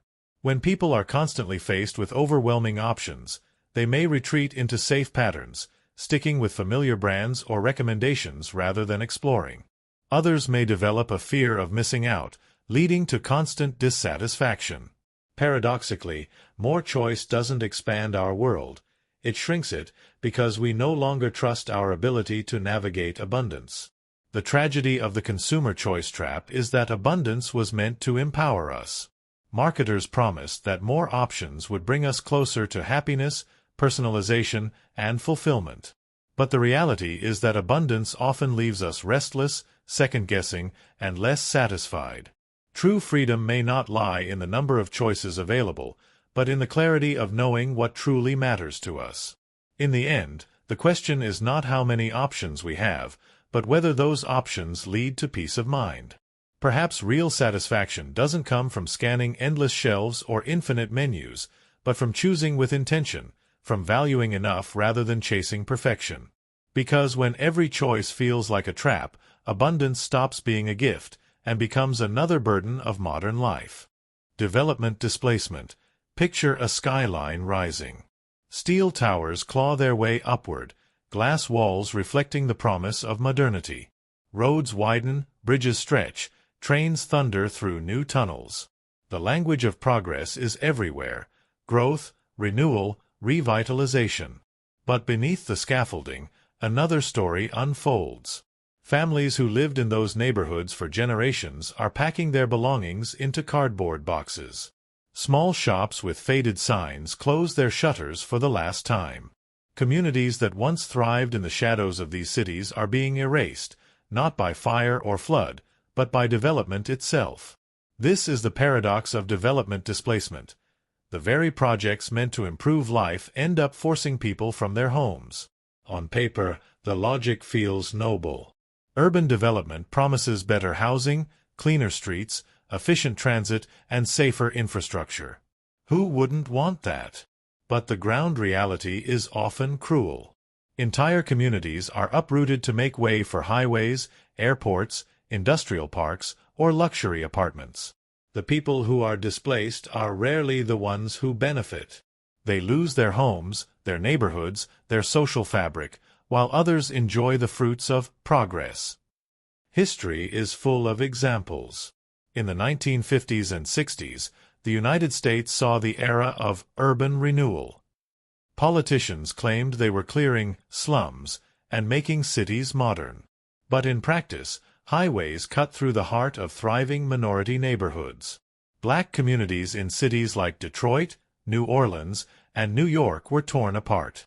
Businesses died, families scattered, and generations of cultural memory were destroyed, all in the name of modernization. What was called renewal was, in reality, removal. The same story repeats across the globe. In India, entire slum settlements are bulldozed to create space for gleaming business districts. In Brazil, poor families are forced out of their favelas so that international events like the Olympics can showcase a cleaner facade. In China, high-speed rail projects and massive urban expansions have displaced millions, often with little compensation. Each case is sold as development, but for those on the receiving end, it feels like dispossession. The tragedy is not just the loss of housing. When a community is displaced, something far deeper is destroyed. Neighbors who looked after each other, children who played in familiar alleys, shopkeepers who gave credit to families in hard times. These bonds cannot be reconstructed in sterile apartment blocks far away. Sociologists call it social capital, the invisible networks of trust, support, and belonging that make survival possible for the poor.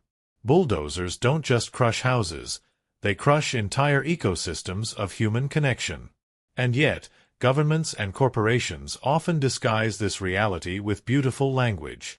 They call it revitalization, redevelopment, or beautification. But beautification for whom? Revitalization for whose benefit? A park built on the land of demolished homes might look inviting to outsiders, but for those who once lived there, it is a monument to loss. Development that erases people is not progress, it is displacement with a polished name. The defenders of such projects argue necessity. They say infrastructure must expand, cities must grow, populations must be managed. But too often, the burden of sacrifice falls on the poorest. Wealthier neighborhoods are spared the bulldozer.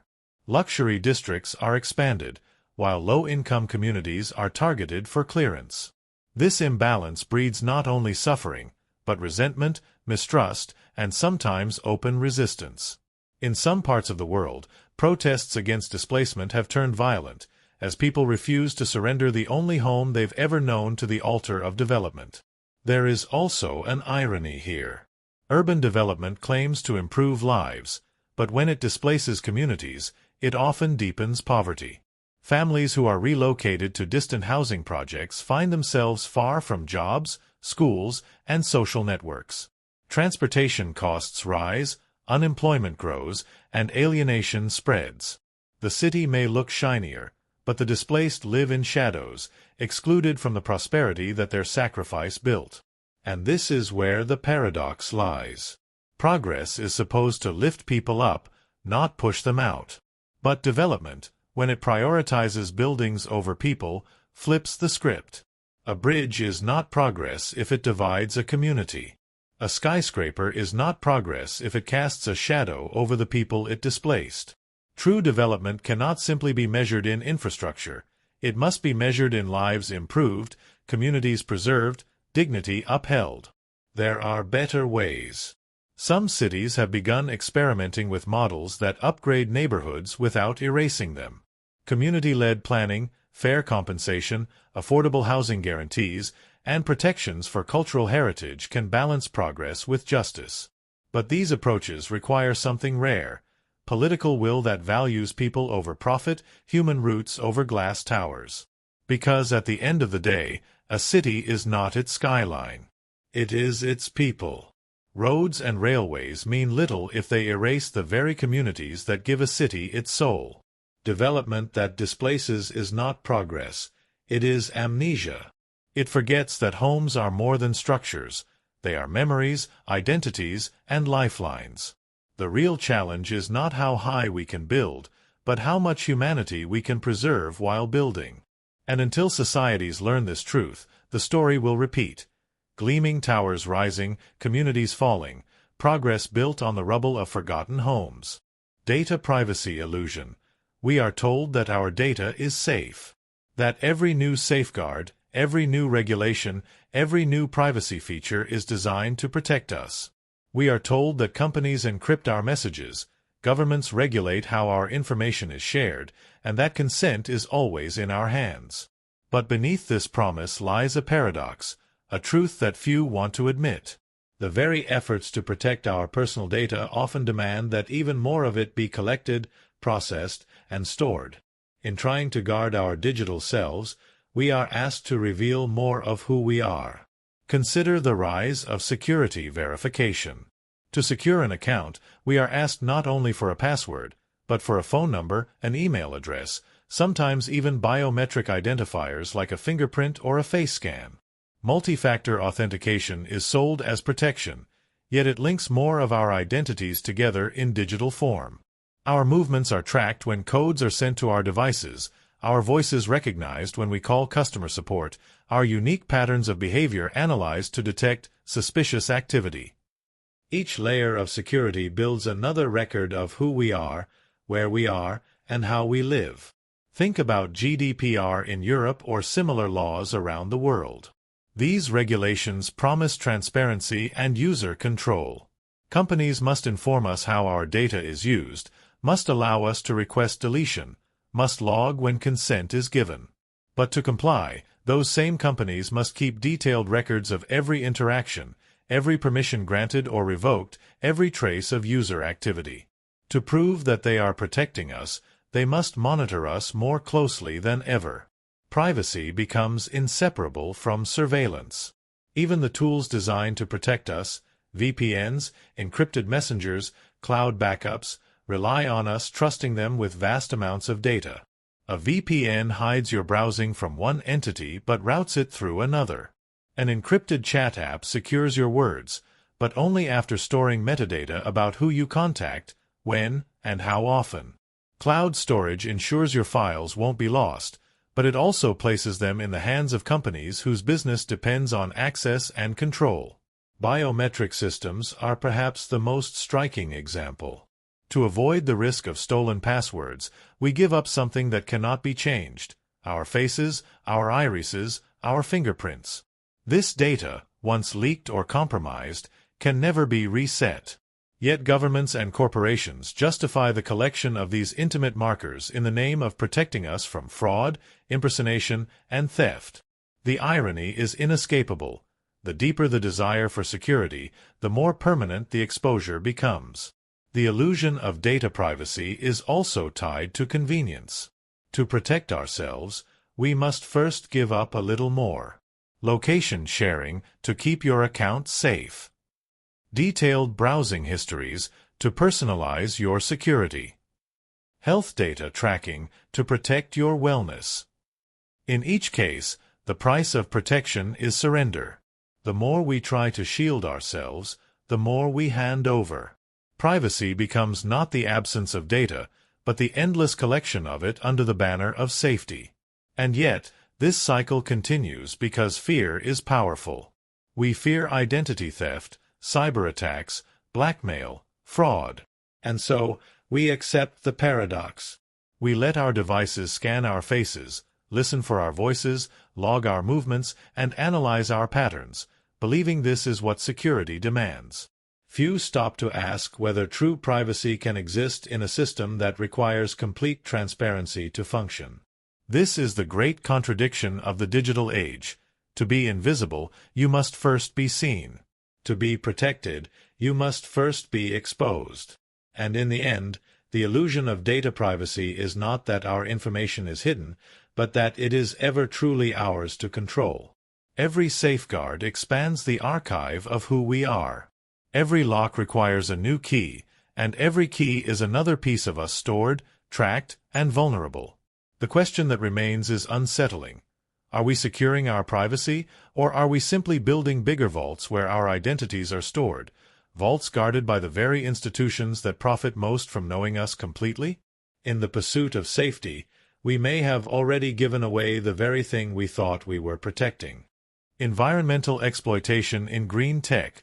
We live in a world desperate for solutions to the climate crisis. Every headline urges us to adopt renewable energy, to drive electric cars, to install solar panels, to recycle and invest in so-called green technologies. These promises sound like salvation, like the pathway to redemption after centuries of exploitation. But hidden in the shadows of these shining innovations lies a disturbing truth. Green technology, in its pursuit of saving the environment, often harms the very earth it claims to protect. This is the paradox of environmental exploitation in green tech, a story that is rarely told but urgently needs to be heard. Take the electric car, the poster child of sustainability. It runs without burning gasoline, without spewing carbon monoxide into crowded cities. It feels clean. Yet beneath its hood lies a battery that depends on lithium, cobalt, and rare earth minerals, materials torn from the earth through destructive mining practices. Lithium extraction drains entire rivers and devastates fragile ecosystems in South America. Cobalt mining in Central Africa has been linked not only to toxic pollution but also to human rights abuses, child labor, and poisoned communities. The car may drive clean, but the scars left on landscapes and lives are anything but. What we call green here is only a shift in where the damage occurs, hidden from the consumer's eye. Solar panels, too, are hailed as the future. They sit quietly on rooftops, catching sunlight, silently feeding homes with energy from the sky. But manufacturing those panels requires toxic chemicals and rare metals. Old panels, once they lose efficiency, often end up in landfills, leaking hazardous materials into soil and water. Recycling them is costly and often neglected. In countries where panels are produced on massive scales, rivers run black with industrial waste, ecosystems collapse under the burden of clean energy production. The light captured from the sun comes at the cost of poisoned earth below. Even wind turbines, with their graceful blades cutting the air, carry consequences. They require vast amounts of steel, concrete, and fiberglass, each with its own carbon footprint. Their installations often demand the destruction of natural habitats, displacing birds and bats whose populations decline silently in the shadows of renewable progress. Offshore wind farms disrupt marine life, altering ecosystems we barely understand. What we label as sustainable sometimes simply shifts harm from one part of the natural world to another, trading visible pollution for hidden costs. The deeper irony is that the green revolution still runs on the logic of extraction, consumption, and endless growth. We tell ourselves we are saving the planet by replacing one energy source with another, but the hunger remains the same, the hunger for more. More cars, more devices, more infrastructure, more technology. The world economy does not shrink with renewables. It simply shifts its appetite to new forms of exploitation. We strip one resource, then another, always justifying it as progress, rarely asking whether our definition of progress itself is flawed. Recycling, often framed as the most accessible green action, is another double-edged sword. Plastics meant to be recycled are often shipped across oceans to poorer nations, where they are burned, dumped, or mishandled, releasing toxins into air and water. The illusion of recycling pacifies guilt in wealthier countries while exporting environmental damage elsewhere. Green tech, instead of healing, too often hides wounds by moving them out of sight. This paradox forces us to confront a difficult truth. Technology alone cannot save the planet if it is built on the same foundations of exploitation that destroyed it in the first place. A green product is not automatically an ethical one. A renewable solution is not automatically a sustainable one. Without rethinking how we consume, how we build, and how we define growth, green technology risks becoming just another disguise for environmental abuse. The challenge, then, is not to abandon innovation, but to demand honesty about its costs. To ask where materials come from, who pays the price for their extraction, and what happens when these technologies reach the end of their lives. True sustainability means more than replacing fossil fuels. It means breaking the cycle of exploitation itself. It means building systems that respect limits, that regenerate rather than extract, that prioritize not just efficiency but harmony with the earth. If we fail to recognize this, the future may look clean on the surface. Silent electric streets, endless solar fields, towering wind farms, but beneath that surface, the damage will continue, hidden but relentless. We will have traded one form of destruction for another and called it progress. The question is whether we are willing to look beyond the shine of green tech and confront the darker truths it conceals. For only when we see clearly can we decide whether we are truly saving the earth or simply reinventing the ways we exploit it. Welfare dependency loop. Welfare is built on a promise. No one should fall so low that they cannot rise again. It is the net beneath the tightrope of life, the guarantee that if you stumble, you will not be crushed. But like every promise, it carries a paradox. What happens when the very net meant to catch people also prevents them from climbing back up? This is the welfare dependency loop, where safety can quietly turn into a trap and support can evolve into chains. Consider the origin of welfare. It was created with noble intent, to lift people from poverty, to ensure the unemployed, the disabled, and the struggling could survive. Food assistance, unemployment checks, subsidized housing, healthcare benefits, all designed as stepping stones. But stepping stones only work if people keep moving forward. When those supports become more stable, predictable, and rewarding than the uncertain world of work, they can become destinations rather than bridges. The trap is not always obvious. A single mother might calculate her monthly expenses and realize that taking a low-wage job will not improve her situation, because by working, she loses benefits that outweigh her income. Economists call this the welfare cliff. Imagine earning $1 extra from a part-time job, only to lose hundreds in rent subsidies or childcare credits. Rationally, she chooses to stay where she is. But structurally, she has been locked into dependency, not by laziness, but by the cruel mathematics of policy design. Examples of this loop exist across nations. In the United States, debates rage about unemployment benefits. Critics argue that extended aid discourages job seeking, while defenders insist it provides dignity and time to find stable work. In Europe, generous welfare states have lifted millions from destitution, yet some communities now face second and third generations who have never worked. In certain urban centers, entire families live within systems where welfare is not a temporary emergency measure, but the permanent condition of life. What was intended as empowerment becomes inheritance. This cycle has deep psychological effects. Work is more than money. It provides purpose, structure, identity. When people lose this, dependency does not just weaken finances, it weakens willpower. Over time, individuals may internalize the belief that they cannot succeed without assistance. Motivation fades, ambition shrinks, and resilience erodes. A person begins to fear the outside world, not because they lack talent, but because dependency has taught them to be safe, not bold. At the same time, society itself grows divided. Those who work and pay taxes often resent those who rely on welfare, feeding stereotypes of laziness and entitlement. Meanwhile, those dependent on welfare feel stigmatized, judged, and alienated. This resentment fuels political battles, with one side demanding stricter rules and the other demanding greater compassion. Yet both sides often miss the paradox that welfare can save lives while simultaneously trapping them. History shows this tension clearly. In the 20th century, welfare programs expanded massively in response to wars, depressions, and inequality. They lifted millions into stability, fueling education and healthcare improvements.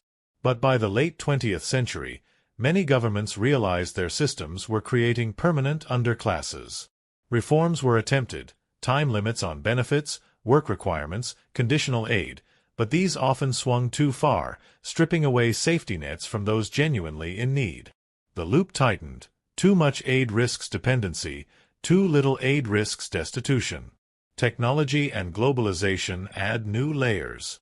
In a world where automation replaces jobs, universal basic income is debated as the next welfare model. But will it create freedom or a new dependency loop on a larger scale?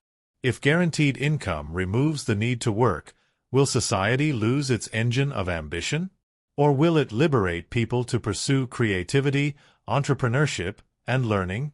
The question is not hypothetical. It is the next frontier of the welfare paradox. To escape the loop, welfare must be redesigned not as a permanent bed, but as a springboard. Programs must smooth the welfare cliff, ensuring that taking a job always leaves people better off than staying on benefits. Education and skill building must be tied to assistance, transforming dependency into development. And dignity must remain at the core. Not the dignity of passive survival, but the dignity of empowerment, where people know they are capable of standing without the net. The danger of ignoring this loop is profound. A society that breeds dependency risks stagnation, resentment, and division. A society that abandons welfare risks cruelty, inequality, and despair. The balance is fragile, but essential. The goal is not to dismantle the net, nor to let it hold people forever. It is to make it strong enough to catch and elastic enough to launch. Because in the end, welfare is a paradox of care. Too little and people fall, too much and they stop climbing.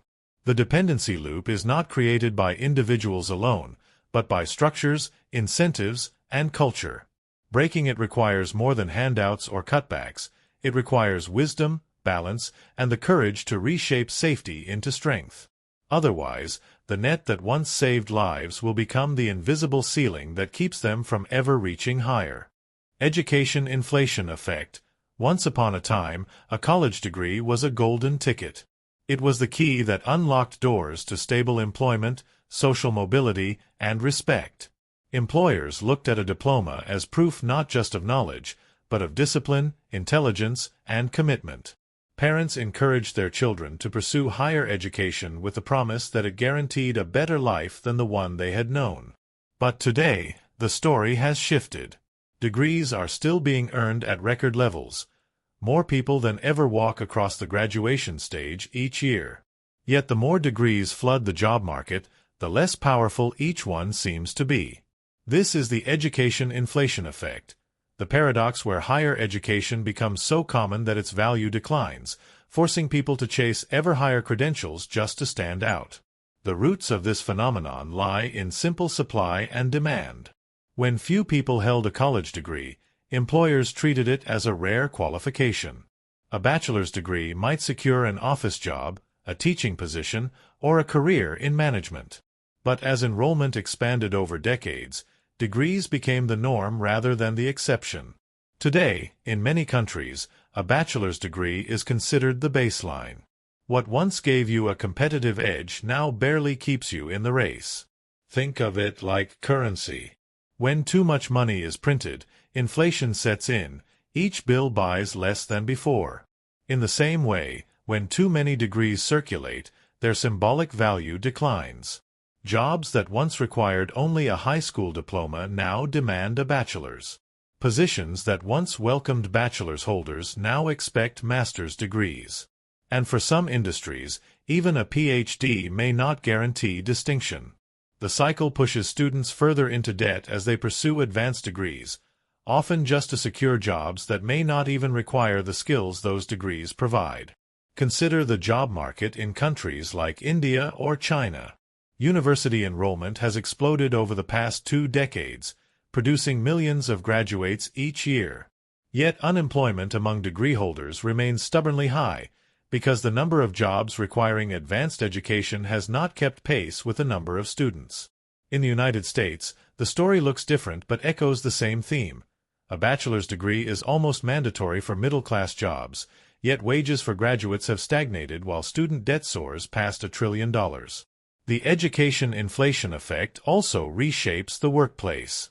Employers often use degrees as filters, not because the job requires advanced study, but because it is an easy way to narrow down applicants.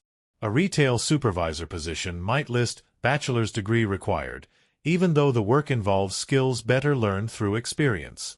This credential creep pushes people into higher education not out of passion or curiosity, but out of necessity. Degrees become less about learning and more about survival in a crowded market. But here's the deeper tragedy. As degrees lose value, the very promise of higher education erodes. Students are told to work hard, study diligently, and graduate in order to secure their future. Yet many graduate into jobs that barely pay enough to cover their student loans. Disillusionment sets in. Education, once seen as an investment, begins to look like a gamble, an expensive one. This inflation also widens inequality. Wealthier students can afford to pursue endless degrees, padding their resumes with graduate schools, certificates, and international programs. Those from poorer backgrounds may only afford a bachelor's degree, which increasingly counts for less. The system creates a vicious cycle. Education is promoted as the great equalizer, yet the inflation of degrees often reinforces the very inequalities it was meant to overcome. Examples of this can be found across industries. In journalism, decades ago, many reporters entered newsrooms with only high school diplomas, learning on the job. Today, a master's in journalism may be expected. In teaching, once a bachelor's was enough, but now states often push teachers toward advanced degrees, even as salaries fail to rise accordingly. In business, entry-level corporate roles that once welcomed generalists now expect candidates with MBAs. The bar keeps rising, but the payoff doesn't keep pace.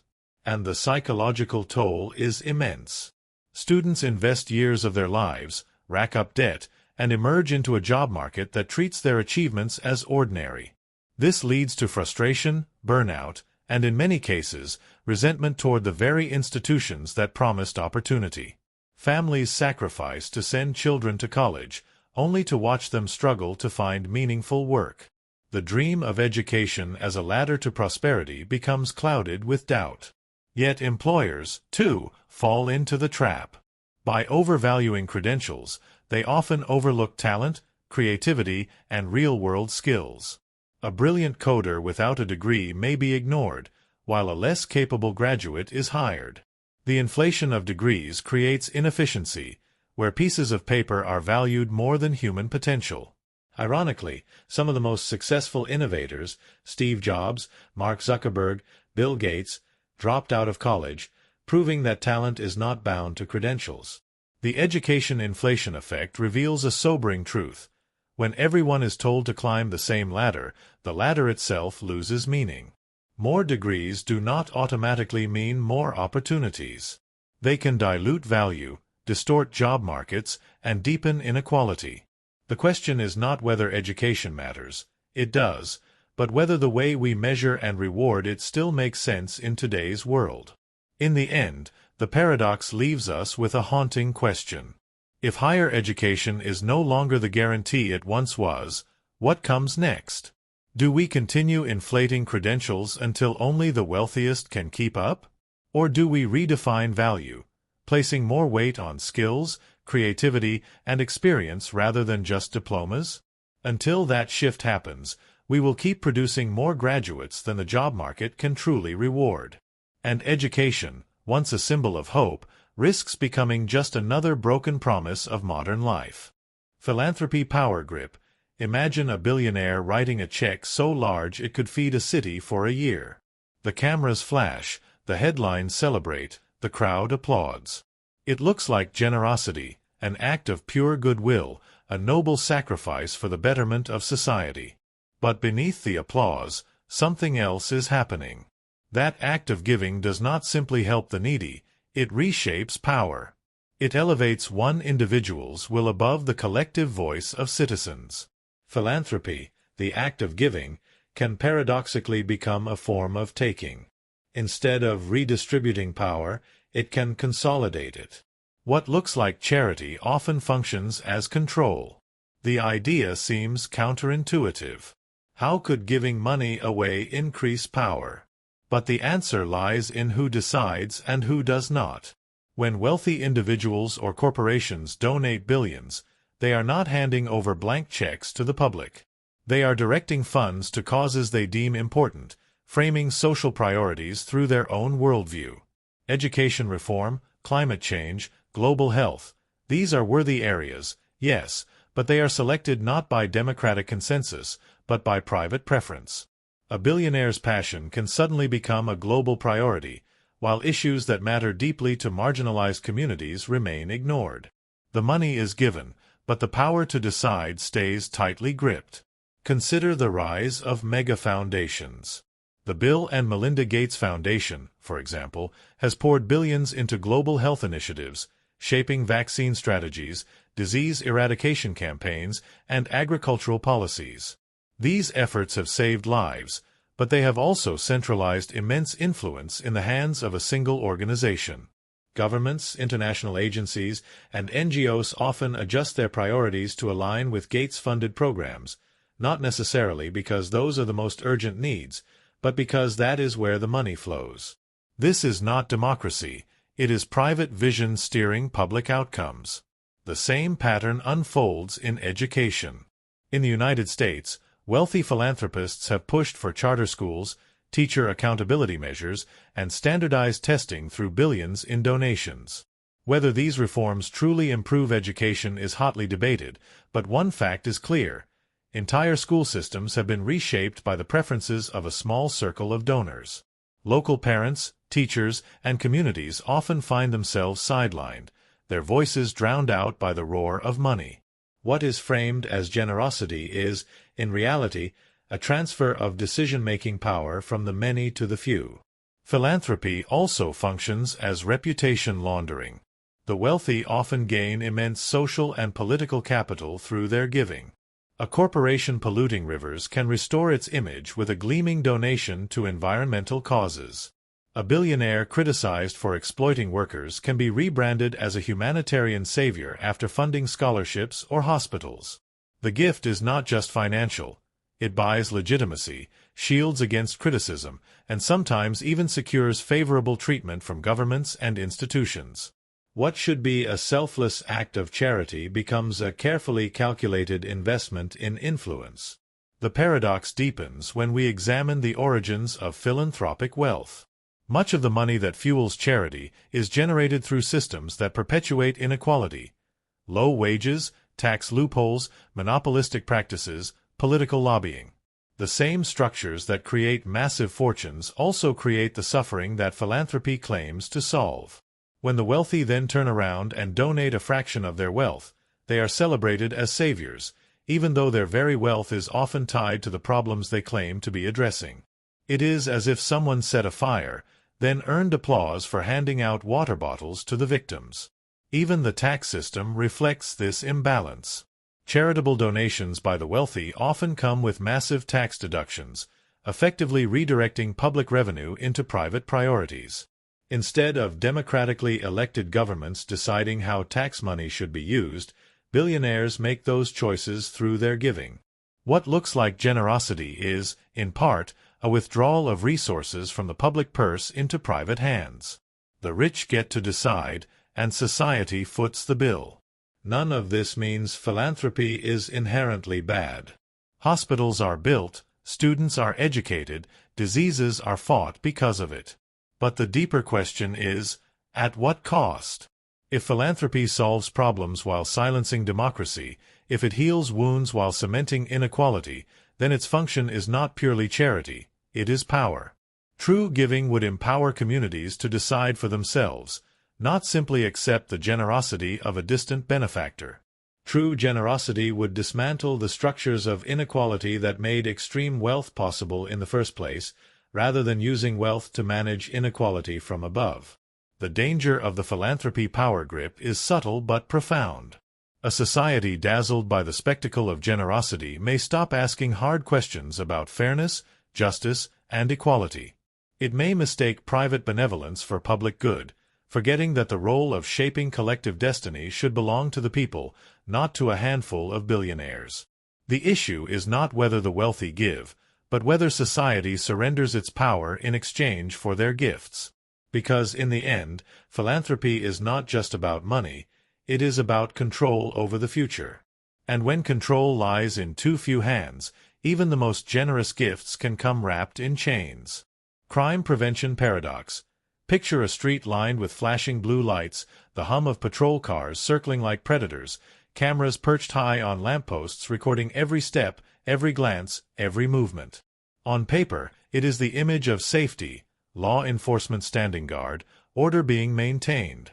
Yet for many who live beneath this constant gaze, the feeling is not one of security, but of suffocation. This is the crime prevention paradox. The heavier the policing, the more a community can begin to feel unsafe, alienated, and perpetually on edge. The intention of strong policing is straightforward: deter crime by making the cost of breaking the law unbearably high. Flood a neighborhood with officers, establish zero-tolerance policies, and crime should fall. But the reality is far more complex. When the presence of police becomes overwhelming, when every corner is marked by authority, fear shifts. It is no longer just fear of criminals, it becomes fear of the system itself. People begin to watch their own behavior not out of respect for justice, but out of anxiety about being misunderstood, profiled, or targeted. Consider New York City during the height of its stop-and-frisk era. Officials defended it as a tool to prevent crime, but communities of color, who were disproportionately stopped, reported feeling hunted in their own neighborhoods. Young men described the fear of walking to school or work, not because of gangs or muggers, but because they might be thrown against a wall by officers demanding answers. Crime rates did decline, but at what cost? Trust between police and residents fractured, and whole communities internalized a sense of criminality simply for existing. This pattern repeats across the world. In London, aggressive knife crime patrols leave youth feeling targeted. In parts of Latin America, military-style policing in cities plagued by gang violence creates a climate of terror, where civilians fear both criminals and those sworn to protect them. Even in wealthy nations, the expansion of surveillance technologies, facial recognition, predictive policing algorithms, drones, fosters unease. Every new tool, every new layer of control may reduce certain crimes, but it also deepens the feeling that ordinary life is under constant suspicion. The paradox deepens further. Heavy policing can sometimes make crime itself worse. When communities feel under siege, cooperation with law enforcement collapses. Witnesses refuse to testify, residents stop reporting crimes, and trust evaporates. In these conditions, criminals thrive in the silence. Policing, instead of being a shield, becomes a barrier between communities and justice. The very institution designed to ensure safety erodes the social fabric that safety depends on: mutual trust, solidarity, and a shared sense of belonging. There are also unseen costs. Children raised in heavily policed neighborhoods grow up with heightened anxiety, associating authority with danger rather than protection. Parents alter routines, avoiding public spaces or gatherings where police presence is heavy, not because they are criminals, but because they do not want to risk confrontation. Everyday acts of living, walking home late, driving across town, gathering with friends, become charged with the fear of being watched, questioned, or worse. This does not mean policing is unnecessary. Communities plagued by violence often plead for more resources, more safety, more protection. But the paradox reminds us that the method matters. Policing rooted in fear, intimidation, or sheer saturation cannot create true safety. It may suppress crime temporarily, but it leaves scars that run deeper and last longer than statistics can show. Real prevention comes not from overwhelming force, but from strengthening the very communities that heavy policing can weaken. Education, opportunity, housing, healthcare, and trust — these are the factors that prevent crime before it happens. When people feel invested in their neighborhoods, when they believe the system values them, when they see police as partners rather than predators, safety becomes real. Without that, flashing lights and crowded patrols may only serve as a reminder that danger is always near. And so, the crime prevention paradox remains. A society can smother itself in surveillance, flood its streets with armed authority, and still fail to feel safe. Because safety is not the absence of crime, it is the presence of trust. And trust cannot be enforced at gunpoint. It must be built, patiently, human to human, until communities see the badge not as a threat, but as a promise kept. Productivity burnout spiral. We live in an age that worships productivity. Every minute must be optimized, every action measured, every worker squeezed for more output than the day before. Companies celebrate efficiency as if it were the highest virtue, selling the dream that faster, leaner, and more productive systems will lead to prosperity for all. But beneath the glossy metrics and quarterly reports lies a darker reality. The relentless pursuit of productivity often consumes the very workforce it depends upon. This is the productivity burnout spiral, a cycle where the drive for greater output eventually destroys the human beings needed to sustain it. It begins innocently enough. A business discovers new tools, new strategies, new technologies that allow employees to produce more in less time. At first, morale rises, targets are hit, profits grow, and everyone feels the satisfaction of progress. But quickly, those higher levels of productivity become the new baseline. What was once considered excellent performance becomes the minimum expectation. Workers find themselves pushed further, told to do more with less, their worth reduced to numbers on a chart. Instead of celebrating achievement, organizations move the goalposts, demanding even higher benchmarks. The human body and mind, however, are not machines.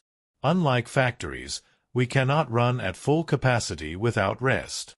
The brain needs downtime, the body needs recovery, creativity requires breathing space. Yet in a productivity-obsessed culture, rest is reframed as laziness, reflection as wasted time, and slowness as failure. Employees internalize this, pushing themselves past exhaustion, guzzling caffeine, sacrificing sleep, neglecting families, ignoring health, all in the name of being productive. For a while, it works. But then the spiral begins. Burnout creeps in silently. It shows up as fatigue that sleep cannot cure, as cynicism toward work once loved, as a hollow emptiness where motivation used to be. Productivity drops, mistakes multiply, creativity evaporates. Ironically, the harder workers push themselves to meet impossible demands, the less capable they become of meeting them. The spiral tightens. More pressure leads to more burnout, which leads to less productivity, which leads to even greater pressure. In trying to maximize output, organizations end up destroying it. History offers countless examples. In the industrial era, factories pushed laborers through grueling shifts, wringing short-term gains at the cost of long-term health. Injuries, disease, and despair followed, and eventually, production slowed. In today's knowledge economy, the spiral is subtler but no less destructive. Tech companies, startups, and corporate giants alike praise the hustle culture, glorifying all-nighters, endless emails, and the idea that the most valuable workers are those who sacrifice everything for the job. Yet research consistently shows that overwork leads to lower productivity, higher turnover, and mental health crises. Japan even has a word, karoshi, death by overwork, because the spiral is not just metaphorical, it can be fatal. The paradox is brutal. The very system designed to maximize productivity creates the conditions that destroy it. It is like a farmer who, in trying to increase crop yield, strips the soil of nutrients until nothing can grow. Or like burning a candle at both ends, it burns brighter for a moment, but soon there is nothing left. Organizations caught in this spiral often fail to see the damage until it is too late, until their best workers leave or collapse, until innovation dries up, until the human engine that powered their success breaks down completely. And the damage is not confined to businesses alone. Entire societies can suffer. When productivity becomes the ultimate value, people define their self-worth by output, reducing identity to performance. Communities fracture as individuals isolate themselves in endless work. Families weaken as parents trade presents for deadlines. A culture that worships productivity eventually forgets why it wanted productivity in the first place, not for charts and profits, but for human flourishing. There is, however, another path. True sustainability in work requires balance. Productivity must be redefined not as maximum output in the shortest time, but as consistent, meaningful contribution over the long term. This means respecting rest, valuing creativity, and recognizing that human beings are not replaceable parts in a machine. Paradoxically, protecting workers from burnout is what actually ensures productivity over time. A rested mind innovates. A supported workforce remains loyal. A balanced life creates resilience. But the temptation of short-term gains is powerful, and many organizations ignore the warning signs until collapse forces them to change. The question is whether we will continue feeding the productivity burnout spiral, sacrificing health, creativity, and even lives for fleeting growth, or whether we will step back and realize that human beings are not tools to be sharpened until they break. The real measure of productivity should not be how much can be squeezed out of a workforce, but how much that workforce can thrive, sustain, and create over time. Because in the end, the pursuit of endless productivity does not build prosperity, it burns it to ashes. Work-life blurring, work-life balance was once imagined as a clear line. When you leave the office, you leave work behind. The home was a refuge, a space where the demands of employers could not reach you. But with the rise of technology, remote work, and flexible schedules, that line has not only blurred, it has nearly vanished. What was meant to create freedom has instead created a trap. This is the paradox of work-life blurring. Flexibility designed for balance often erases boundaries, leaving people more tethered to work than ever before. Consider the promise of flexible work. No more rigid 9-to-5, no more endless commutes. Parents could spend time with their children, workers could schedule appointments without guilt, night owls could work when their minds were sharpest. On paper, it sounded like liberation. Yet the reality unfolded differently. Instead of working less, people began working more, because the office now followed them everywhere. A phone buzzing at midnight, an email flashing across the dinner table, a meeting scheduled at dawn across time zones. The walls that once divided personal and professional life crumbled. Remote work during the pandemic made this even clearer. Millions of people discovered that working from home was not a dream of freedom, but a strange merging of worlds. The kitchen table became an office desk, the bedroom a conference room, the living room a perpetual workspace. Days lost their structure. Was it Monday or Saturday? Was that hour for lunch or just another Zoom call? The blurring meant that workers were never truly off the clock. Productivity soared for some, but exhaustion grew faster. The psychological toll is immense. Humans need separation to reset. Rituals like commuting, changing clothes, or walking out of an office door act as signals to the brain. Now work is over, now rest begins. Without those signals, the brain never fully disengages.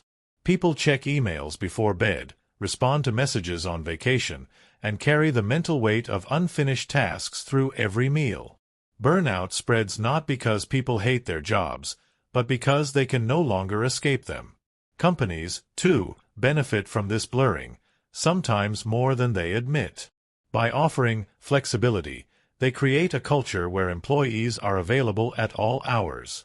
Meetings creep into evenings, deadlines stretch across weekends, and the expectation grows that workers should always be reachable. What is sold as empowerment often masks exploitation. The office door is gone, but the boss's reach is endless. This is not just an individual problem.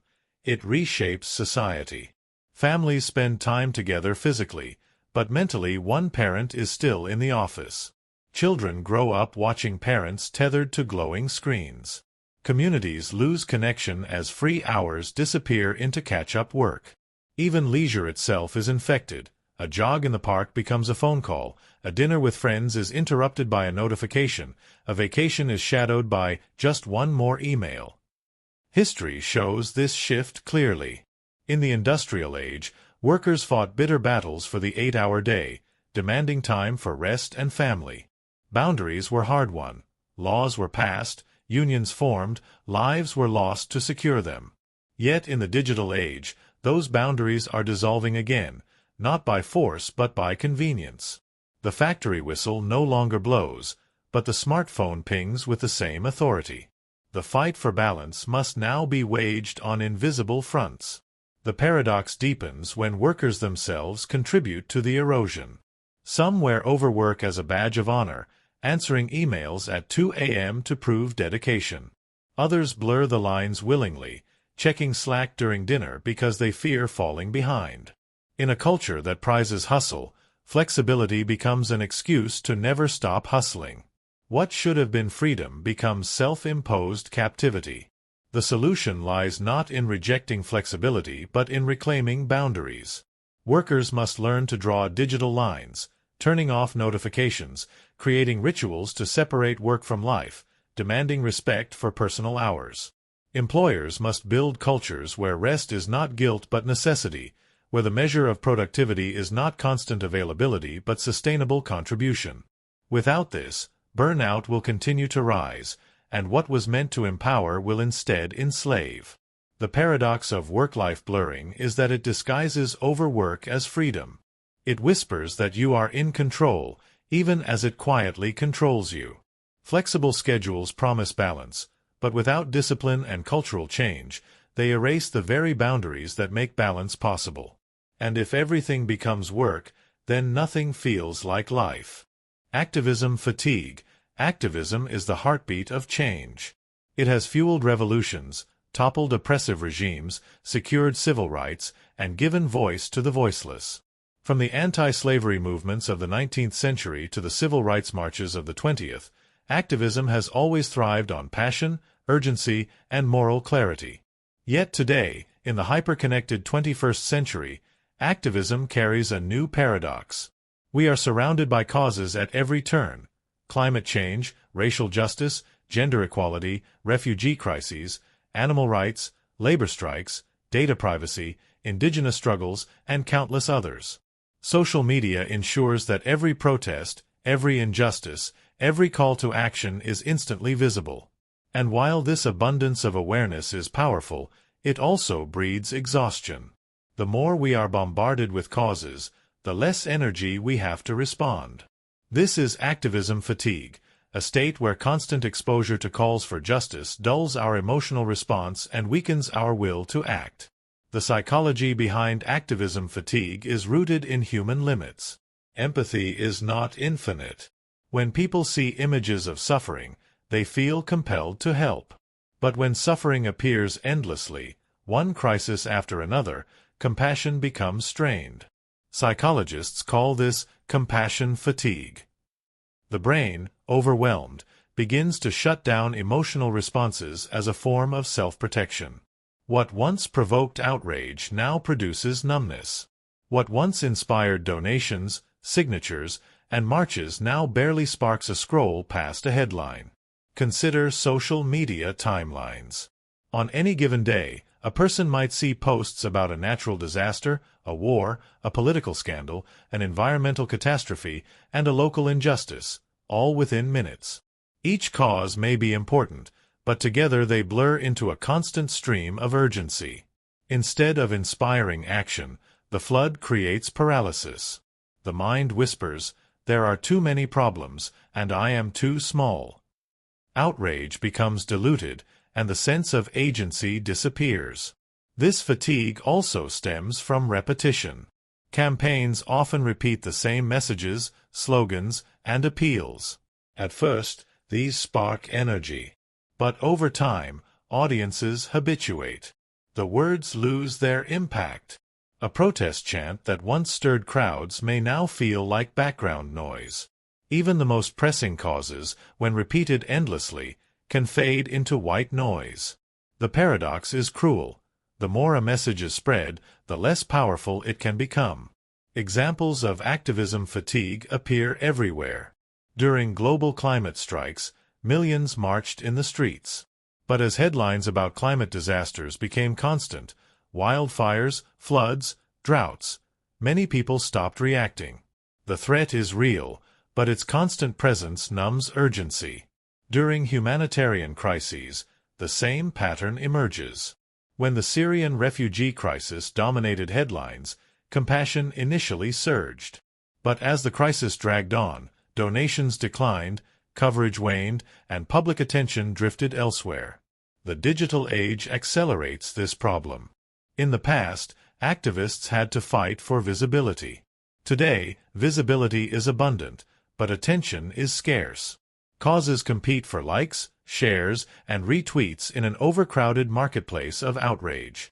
Activism becomes not just about justice, but about marketing. How to stand out, how to package suffering in a way that captures fleeting attention. The danger is that causes become commodified, reduced to hashtags, trends, or temporary viral moments, fading once the next outrage takes its place. And then comes the personal cost. Activists themselves are not immune to fatigue. Organizers who spend years fighting for a cause often burn out, drained by the endless cycle of effort and limited change. They see public interest spike with each viral moment, only to fade when the novelty wears off. This burnout is not just personal. It weakens entire movements, leaving them fragmented and less effective over time. Activism fatigue also reshapes politics. Politicians exploit public exhaustion. Knowing that citizens are overwhelmed, they delay reforms, confident that outrage will fade. Scandals that might have destroyed careers decades ago now pass more easily because voters, inundated by constant outrage, simply move on. In a world of endless crises, nothing shocks for long. The paradox, then, is that the democratization of awareness, the ability for anyone to amplify a cause, creates a saturation effect. Awareness no longer guarantees action. In fact, too much awareness can erode the very urgency activism depends on. The struggle is not just to inform, but to keep people engaged without overwhelming them. And yet, the danger of activism fatigue does not mean causes should be silenced. It means they must adapt. Movements that succeed in this era often do so by focusing deeply, telling human-centered stories, and creating tangible actions rather than relying on endless waves of outrage. They remind people that while no one can fix everything, each person can fix something. They resist the temptation to flood audiences with guilt and instead cultivate hope, community, and small victories. Still, the haunting truth remains. The more causes demand our attention, the harder it becomes to give any cause the energy it deserves. Outrage, once a fire, risks becoming a dull ember, smothered by sheer overexposure. The voices calling for justice may grow louder, but the ears listening grow tired. In the end, activism fatigue forces us to ask, how do we keep empathy alive in a world that demands it endlessly? How do we sustain outrage without letting it consume us? The future of change may depend not only on the justice of causes, but on our ability to resist numbness, to transform fatigue into focus, and to ensure that the flood of causes does not wash away our will to act. Scarcity in abundance. Imagine walking through a supermarket where every shelf is overflowing, fruit piled high, endless rows of bread, bottles of water stacked to the ceiling. The abundance is overwhelming, almost surreal. Yet, just outside those automatic doors, a homeless person sleeps on the pavement, hungry, thirsty, and forgotten. This is the paradox of our age. We produce more than enough to meet human needs, but millions still live without food, shelter, or clean water. Scarcity in abundance is not a failure of production. It is a failure of distribution, of systems, of will. Never in history has humanity had so much.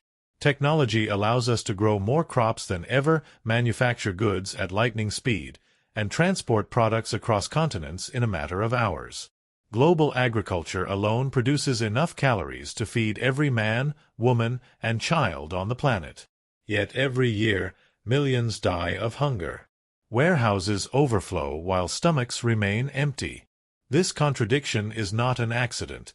It is the design of an economy that values profit over people. Take food waste as an example. In wealthy nations, nearly 40% of food ends up in landfills.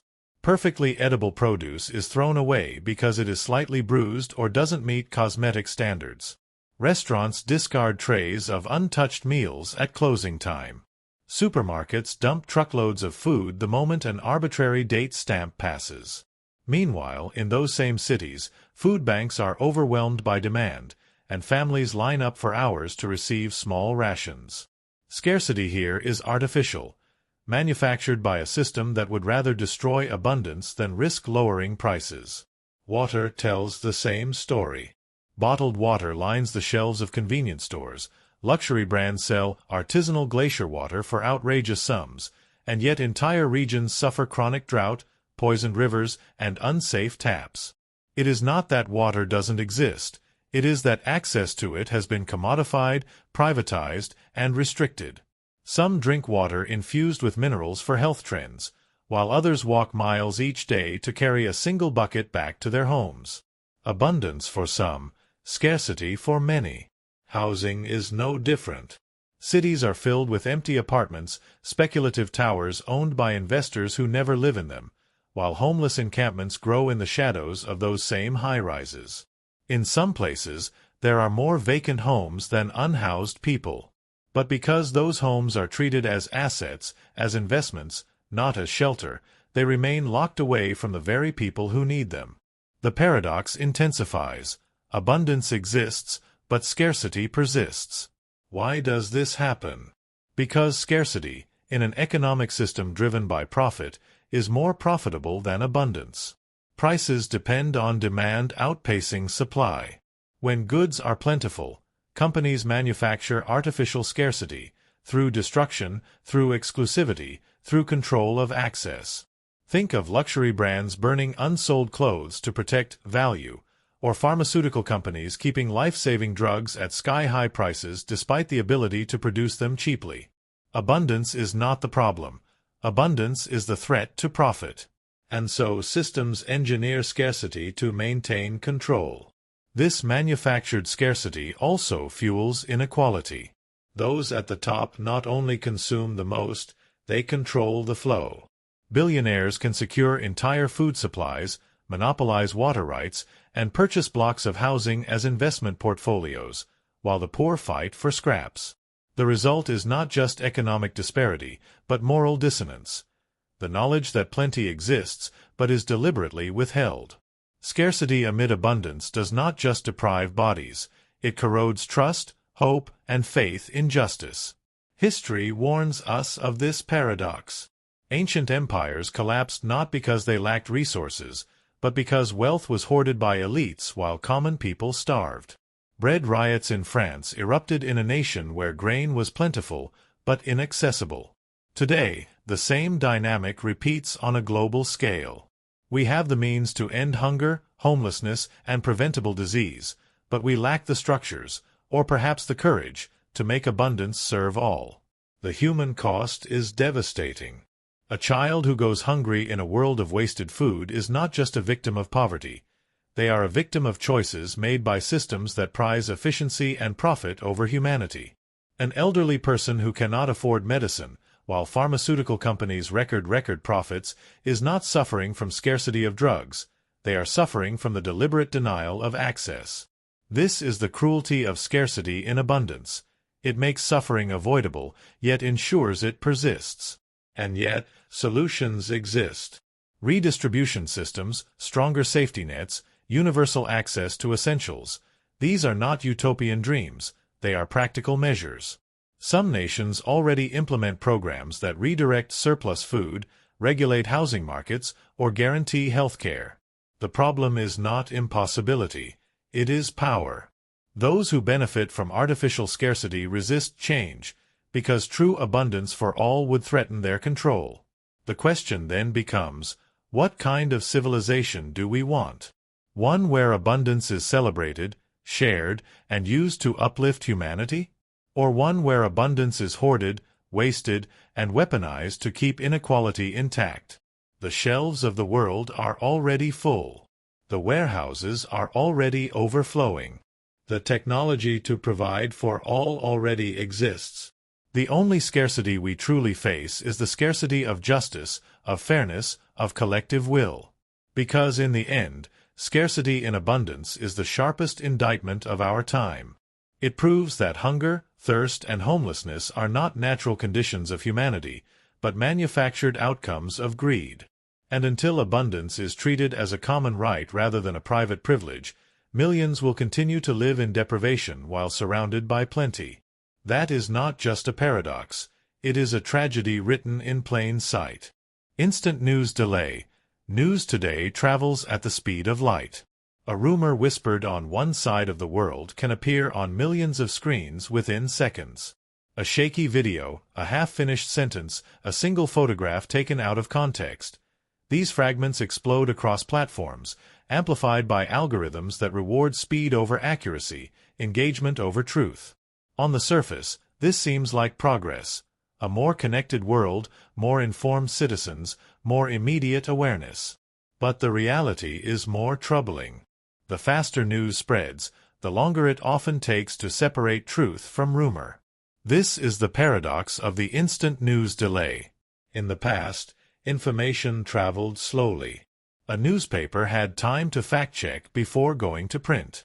A television station confirmed reports before broadcasting to millions. The delay between event and reporting often meant fewer errors, fewer half-truths. But now, delay is the enemy of relevance. The first headline wins the clicks, not the most accurate one. Platforms are designed to reward whoever speaks first, not whoever speaks correctly. And so the news ecosystem floods with speculation, misinterpretation, and outright fabrication, while truth, careful and cautious, lags behind. We've seen this in moments of crisis. During natural disasters, false reports of death tolls or missing persons spread long before officials release verified numbers. In the aftermath of terrorist attacks, innocent people have had their faces plastered online as suspects, destroying reputations before corrections ever catch up. Political scandals, celebrity controversies, even sports results, rumors often cement themselves in public memory before facts are confirmed. By the time truth emerges, the narrative is already set. This delay is not just technological, it is psychological. Humans are wired to respond to urgency. We share before we verify because speed feels like participation, like being part of the moment. To be the first to post or retweet is to gain status, to feel relevant. Truth becomes secondary to immediacy. And once a false story embeds itself in the mind, it is notoriously difficult to dislodge. Studies show that even when corrections are issued, people often continue to believe the original misinformation. The rumor becomes a permanent stain on reality. Consider how this plays out in politics. A misleading claim spreads online, reaches millions, sparks outrage, influences opinion. Hours later, fact-checkers debunk it. But the damage is already done. People who want to believe the rumor cling to it, dismissing the correction as bias. The delay in truth is not just inconvenient. It reshapes public opinion, polarizes society, and destabilizes democracies. The paradox becomes dangerous. Speed meant to enlighten ends up blinding. Even reputable institutions struggle within this system. Journalists now face impossible pressure. Report fast and risk error, or wait to verify and risk irrelevance. Many outlets choose speed, knowing that in the digital economy, traffic is survival. Accuracy is noble, but clicks pay the bills. Thus, the very structure of modern news rewards the rumor over the fact, the viral over the verified. And the public, overwhelmed by waves of conflicting stories, grows cynical.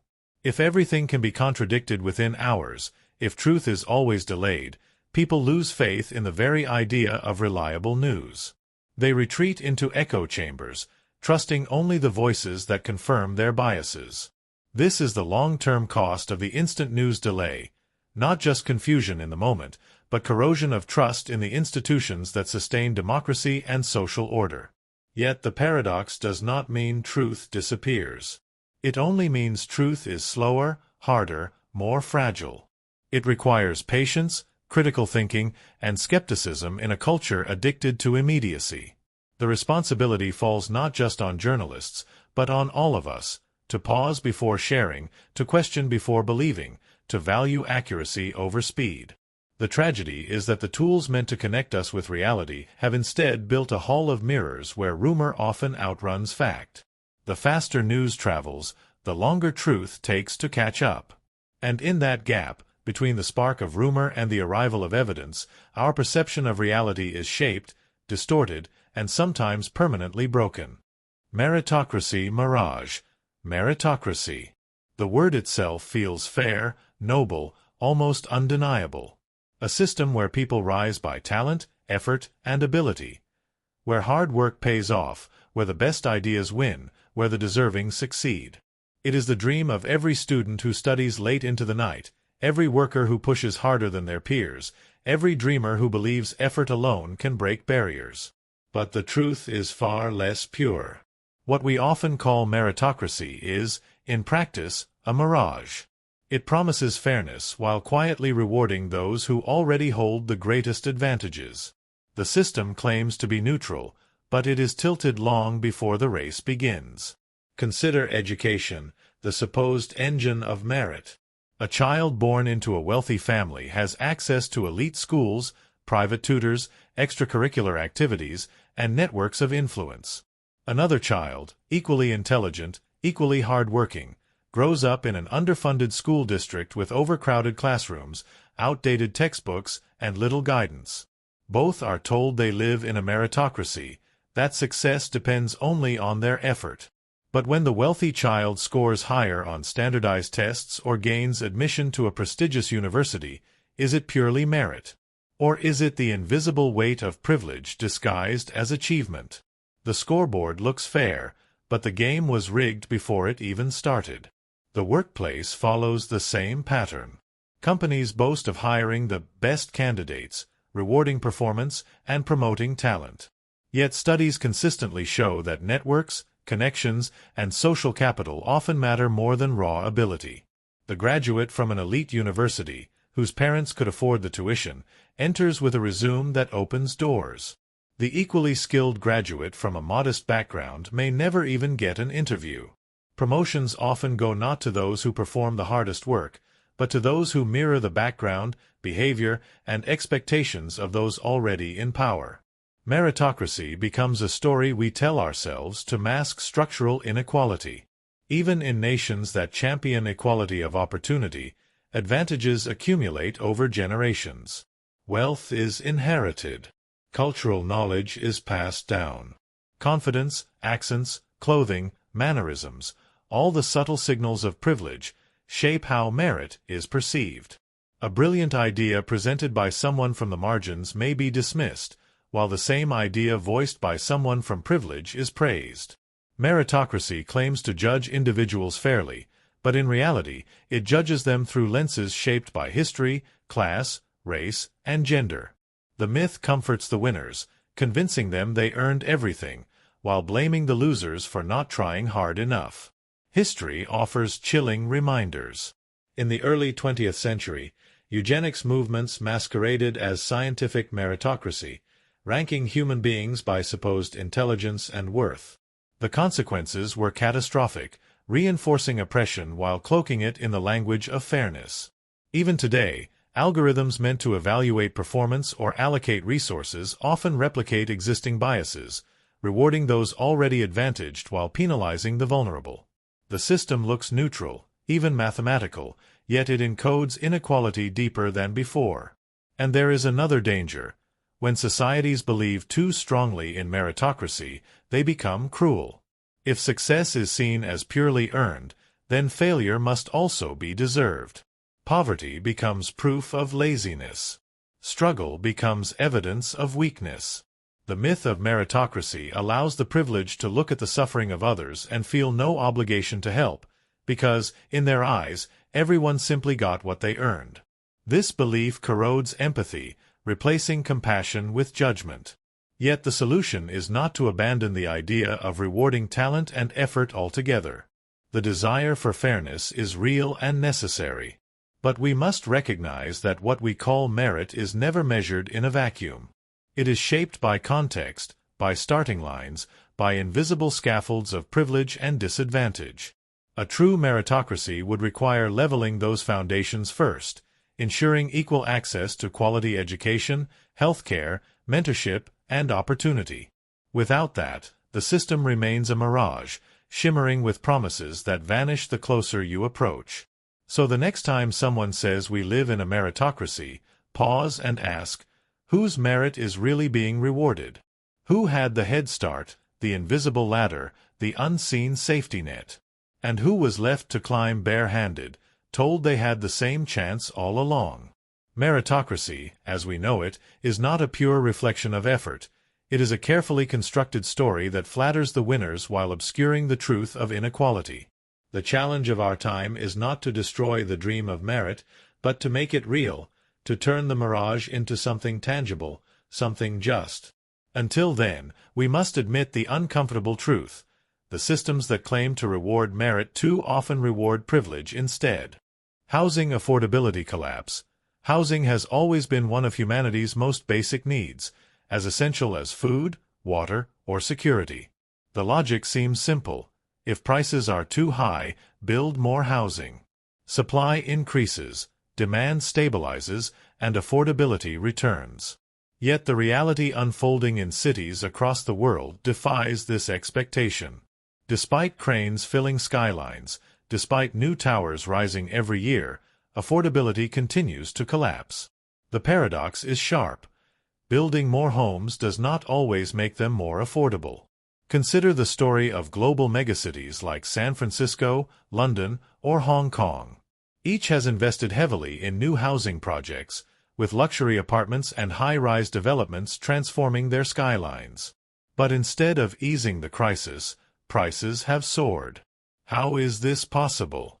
Because not all housing is created equal. Much of what gets built caters to investors and the wealthy, not the working class. When new supply enters the market at the top tier, it does little to relieve pressure at the bottom. The result is a strange distortion, entire towers of luxury apartments sitting half-empty while ordinary families cannot afford a single-bedroom flat. Developers are not blind to this dynamic. They follow profit, not need. Land in desirable cities is expensive, and investors demand high returns. So builders aim at the upper market, where margins are greatest. Even government incentives for affordable housing often fall short, as loopholes allow developers to classify units as affordable when they remain out of reach for average incomes. The paradox deepens. More units exist, yet fewer people can actually live in them. Then there is the phenomenon of housing as an investment vehicle. Real estate is no longer just shelter, it is a global commodity. Wealthy buyers purchase properties not to live in, but to park money safely. Foreign investment floods into metropolitan markets, snapping up new developments as assets. Homes become vaults, not households. This creates artificial scarcity, where the physical supply grows, but the functional supply, the number of homes truly available to residents, shrinks. History reveals that this cycle is not new. In the late 20th century, cities like Tokyo and New York faced speculative booms where massive construction coincided with soaring prices. Instead of stabilizing the market, building fed speculation, signaling opportunity to investors rather than relief to residents. The result was gentrification, working-class communities displaced, long-time residents forced out, neighborhoods remade not for those who lived there, but for those who could afford to buy into them. Even well-meaning reforms often backfire. Rent control, for example, can keep units affordable for current tenants, but discourage landlords from maintaining properties or building new ones. Inclusionary zoning rules can mandate affordable units in new developments, but sometimes push developers to build elsewhere, bypassing the very communities that need help. The cycle is vicious. Policies designed to restore affordability can, under the wrong conditions, accelerate its collapse. The psychological cost of this paradox is enormous. For many, homeownership once symbolized stability, adulthood, and success. Today, it feels like a distant dream. Young adults delay families, careers, and long-term plans because they cannot afford to buy. Renters live with constant insecurity, knowing that one price hike could push them out of their neighborhood. Communities fracture, traditions dissolve, and the social contract weakens. Housing affordability is not just an economic issue, it is an existential one, reshaping how people imagine their futures. This crisis stretches beyond cities. Suburban and rural areas once considered safe havens now feel the ripple effects. As urban workers flee skyrocketing rents, they drive up demand in surrounding towns, spreading the affordability collapse outward. What begins as a city problem quickly becomes a national one. So why does building more not always help? Because housing markets are not like markets for bread or clothing. They are tied to land scarcity, zoning laws, global finance, and cultural prestige. Adding more supply does not automatically lower costs when demand is driven not only by residents, but by investors, speculators, and policy loopholes. In such a system, building can feed the fire instead of extinguishing it. The solution lies not just in quantity, but in quality and intention. Affordable housing must truly be affordable, not in name but in function. Policies must target speculative ownership, incentivize construction where it is needed most, and protect communities from displacement. Housing must be reclaimed as shelter first, investment second. Without this shift, cranes will keep rising, towers will keep multiplying, and prices will keep climbing beyond reach. The collapse of affordability is not a failure to build enough, it is a failure to build wisely. It is a failure to remember that homes are meant for people, not just for profit. Until societies face that truth, the paradox will endure. More housing built, less housing affordable, and generations left wandering through a marketplace where shelter is abundant, yet unreachable. Dialogue polarization effect. Dialogue has always been seen as the path to understanding. If conflict arises, we are told to sit together, talk it out, and seek common ground. From town halls to online forums, from classrooms to parliaments, the belief persists that open conversation can heal division. Yet, in practice, something darker often happens. The more we encourage dialogue across opposing views, the deeper the divides seem to grow.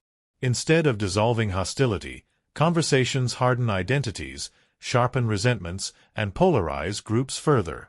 This is the dialogue polarization effect, the paradox where open forums intended to bridge differences often intensify them. At first glance, dialogue seems like the ultimate cure. If two opposing sides simply explained themselves, surely misunderstanding would fade. But humans are not neutral processors of information. We approach conversations with biases, emotions, and deep attachments to identity.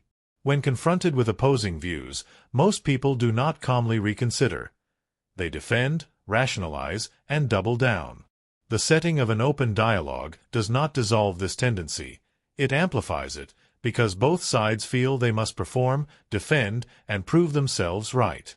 Consider online platforms designed to foster open debate. The idea is noble. Create a digital public square where everyone has a voice.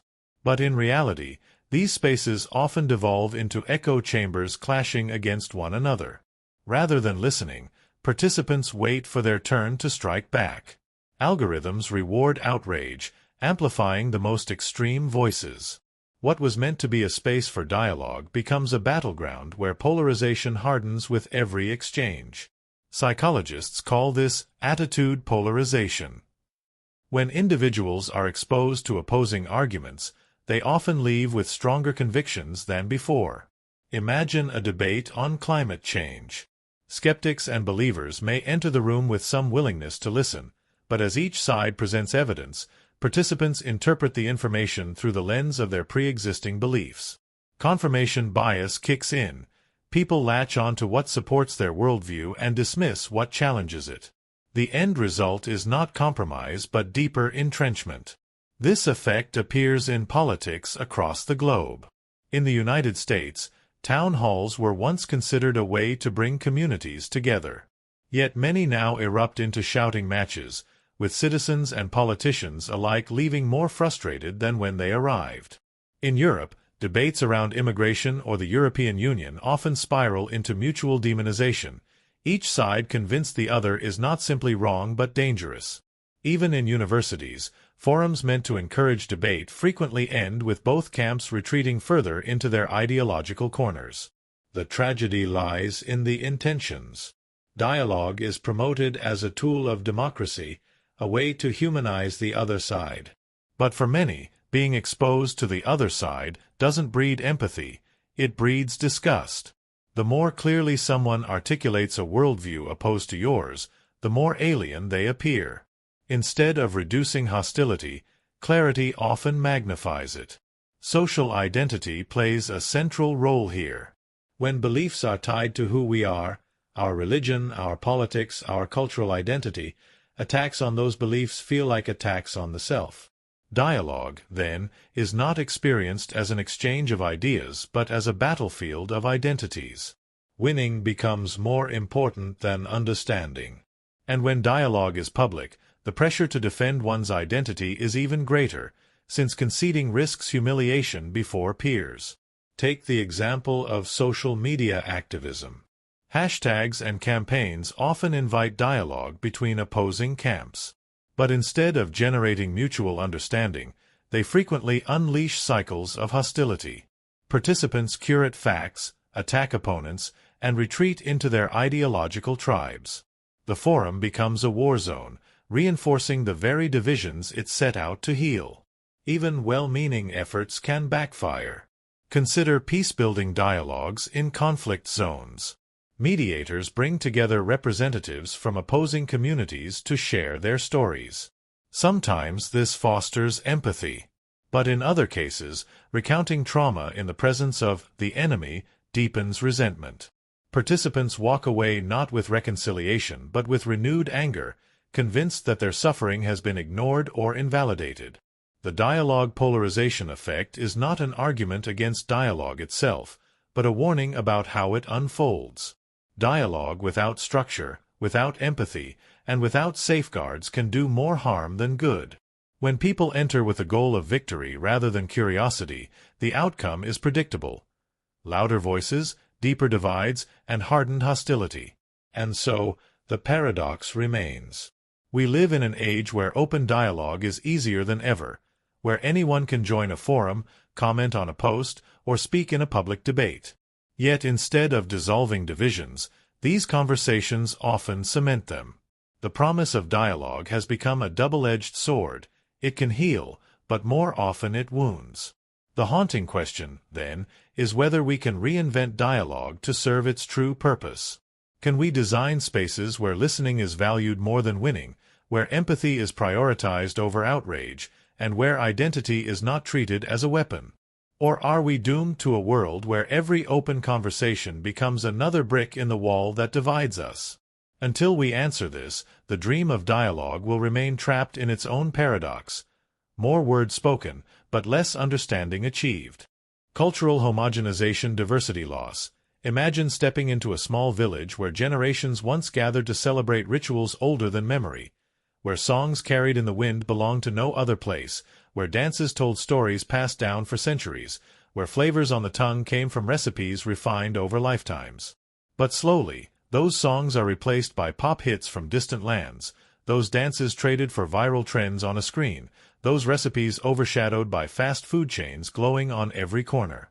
What once felt irreplaceable begins to dissolve into something familiar everywhere, but unique nowhere. This is the paradox of cultural homogenization. The more we exchange culture globally, the more we risk erasing the very diversity that makes humanity rich. On the surface, cultural exchange feels like progress. Technology and travel allow us to share ideas, art, fashion, and food instantly across continents. A teenager in Tokyo can dance to the same music as someone in New York. A cafe in Paris can serve cappuccinos perfected in Italy alongside sushi from Japan and tacos from Mexico. The world feels connected, united in a shared experience. But hidden in that unity is a quiet loss, the erosion of the small, the local, the fragile. Traditions that survive only because a community protects them are suddenly competing with the tidal wave of global culture, often a culture dominated by a few powerful nations and industries. Consider language. Every 2 weeks, a language dies. With it vanish stories, myths, ways of thinking, entire worldviews. Children growing up in small communities often abandon their mother tongues for global languages like English, Mandarin, or Spanish, because those are the languages of opportunity. The cultural wealth encoded in ancient words fades into silence. Diversity shrinks not through force, but through the lure of assimilation. The paradox is sharp. While the world celebrates multiculturalism, true linguistic and cultural variety is vanishing at an unprecedented rate. Music tells the same story. Local folk songs once carried the heartbeat of specific places. But today, global pop, streamed by billions, sets the rhythm of youth culture worldwide. Traditional instruments gather dust, while auto-tuned anthems dominate.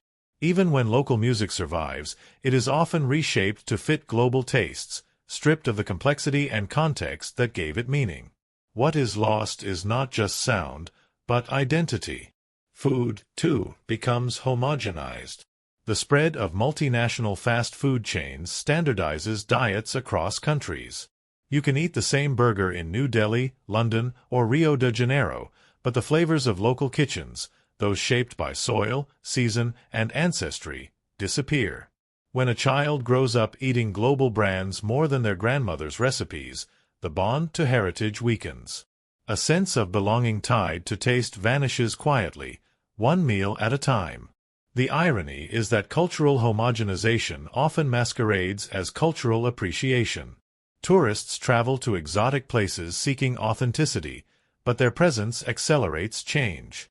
Local crafts are repackaged for souvenir shops, rituals are shortened into performances, traditions become staged spectacles for visitors rather than lived practices for communities. What was once authentic becomes commodified, its meaning diluted for outside consumption. The market rewards what is most palatable to outsiders, not what is most sacred to locals. History has seen this before. Colonial powers often suppressed local traditions in favor of modern customs, erasing languages, religions, and ways of life. Today, globalization repeats the process in softer ways, not through prohibition, but through pressure. The pressure to conform, to be legible to the global market, to attract international attention. It feels voluntary, but it extracts the same price, the slow death of uniqueness. And yet, this loss is not inevitable. Cultural exchange can enrich without erasing, if approached with respect. When people engage with foreign traditions while honoring their integrity, when they learn languages without forcing others to abandon theirs, when they eat global foods without discarding their own, the balance can shift. Technology can preserve endangered practices as easily as it can erase them, if communities are empowered to use it on their own terms. But that requires a shift in values. We must see diversity not as a quaint relic of the past, but as a living treasure of humanity. Protecting it means resisting the temptation to make everything global, marketable, and uniform. It means ensuring that the grandmother's recipe survives alongside the global chain, that the folk song is sung alongside the pop hit, that the local dialect is spoken with pride alongside the global tongue. Because at the end of the day, a world that looks the same everywhere is not progress, it is poverty of the deepest kind. True abundance lies not in one culture spreading everywhere, but in countless cultures thriving side by side. Global connection should not mean cultural erasure. It should mean cultural dialogue, where exchange strengthens identity instead of dissolving it. Otherwise, the price of global sameness will be the silence of lost traditions, the emptiness of forgotten rituals, the vanishing of voices that once made humanity a chorus instead of a single monotonous note. Tourism destruction cycle. Tourism is often painted as a force of good. It promises cultural exchange, economic growth, and the preservation of heritage. It is sold as a way to celebrate history, to honor traditions, to connect the present with the echoes of the past. But beneath this glossy image lies a darker cycle, one that eats away at the very treasures it claims to protect. Tourism, when unchecked, becomes the silent destroyer of the culture, the land, and the spirit it was meant to celebrate. This is the tourism destruction cycle. Think of the ancient city of Venice, a masterpiece of canals, bridges, and Renaissance architecture. 4 centuries, It thrived as a center of art and commerce. Today, millions flood its narrow streets each year, so many that residents are leaving in droves. Cruise ships disgorge thousands of visitors at once, straining fragile foundations, eroding canals, and overwhelming infrastructure built for another age. The very beauty that draws tourists in is crumbling under their weight. Venice was meant to be celebrated. Instead, it is being drowned by admiration. Or look to Machu Picchu in Peru, a sacred Incan citadel hidden for centuries among the Andes. Once a spiritual site, it is now a bucket list destination for millions. Trails that were once sacred paths have become highways of footsteps, wearing away stone, eroding soil, and disrupting ecosystems. The Peruvian government has been forced to restrict access, but still the pressure grows. What was once a place of mystery and reverence is now photographed, trampled, and consumed as a product. This pattern repeats across the globe. Coral reefs in Thailand bleached and broken by the sheer volume of divers and sunscreen washing into the sea. Sacred temples in Cambodia marked with graffiti and eroded by constant touch. Mount Everest, once the realm of daring mountaineers, now littered with garbage and corpses, a grim monument to over-commercialization. Everywhere, heritage becomes spectacle, and spectacle becomes destruction. The paradox deepens because tourism does bring money, sometimes desperately needed money. Local economies often depend on it. Guides, hotels, restaurants, artisans, entire communities live off the influx of travelers. But this economic lifeline chains them to the very process that erodes their heritage. Residents of Barcelona protest against mass tourism, but at the same time, many rely on it for survival. The cycle sustains itself. The more people arrive, the more infrastructure expands, the more authenticity is lost. Streets once filled with local life become stages for performance. Culture, once lived, becomes something rehearsed for an audience. Even the act of preservation itself becomes corrupted by tourism. Ancient sites are restored not for accuracy, but for aesthetics. Traditions are repackaged to be more palatable, more entertaining, less complicated. Festivals are shortened, rituals are simplified, costumes are redesigned, all for the gaze of the visitor. In this way, heritage is not just physically destroyed, but spiritually hollowed. What remains is a shell, beautiful on the surface, empty within. The environmental toll cannot be ignored. Flights that carry tourists around the globe pump carbon into the atmosphere. Resorts demand water and energy in regions already strained by scarcity.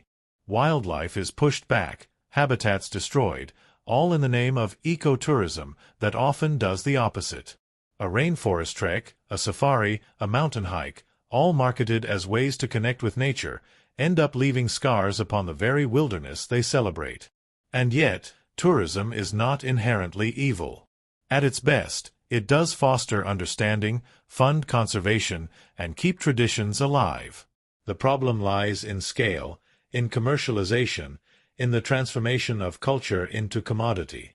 Respectful, small-scale, community-driven tourism can protect heritage. But mass tourism, unchecked, industrialized, driven by profit and the endless hunger for novelty, inevitably devours what it consumes. This is the tourism destruction cycle. Heritage turned into attraction, attraction turned into product, product consumed until nothing of the original remains. What was sacred becomes staged. What was authentic becomes artificial. And what was meant to be preserved is slowly destroyed by admiration without restraint. The tragedy is that the cycle feeds on good intentions. People travel to celebrate beauty, to honor history, to experience authenticity. But the more they arrive, the less of that beauty, history, and authenticity survives. Unless humanity learns to balance reverence with restraint, the world's treasures will not be destroyed by neglect, but by love too overwhelming to bear. Social media social breakdown. We were promised connection. When social media first arrived, it was presented as a miracle, a way to bring people closer, to bridge distances, to let families, friends, and strangers share their lives across borders and oceans. It seemed like the great antidote to loneliness, the tool that would make the world smaller, warmer, and more human.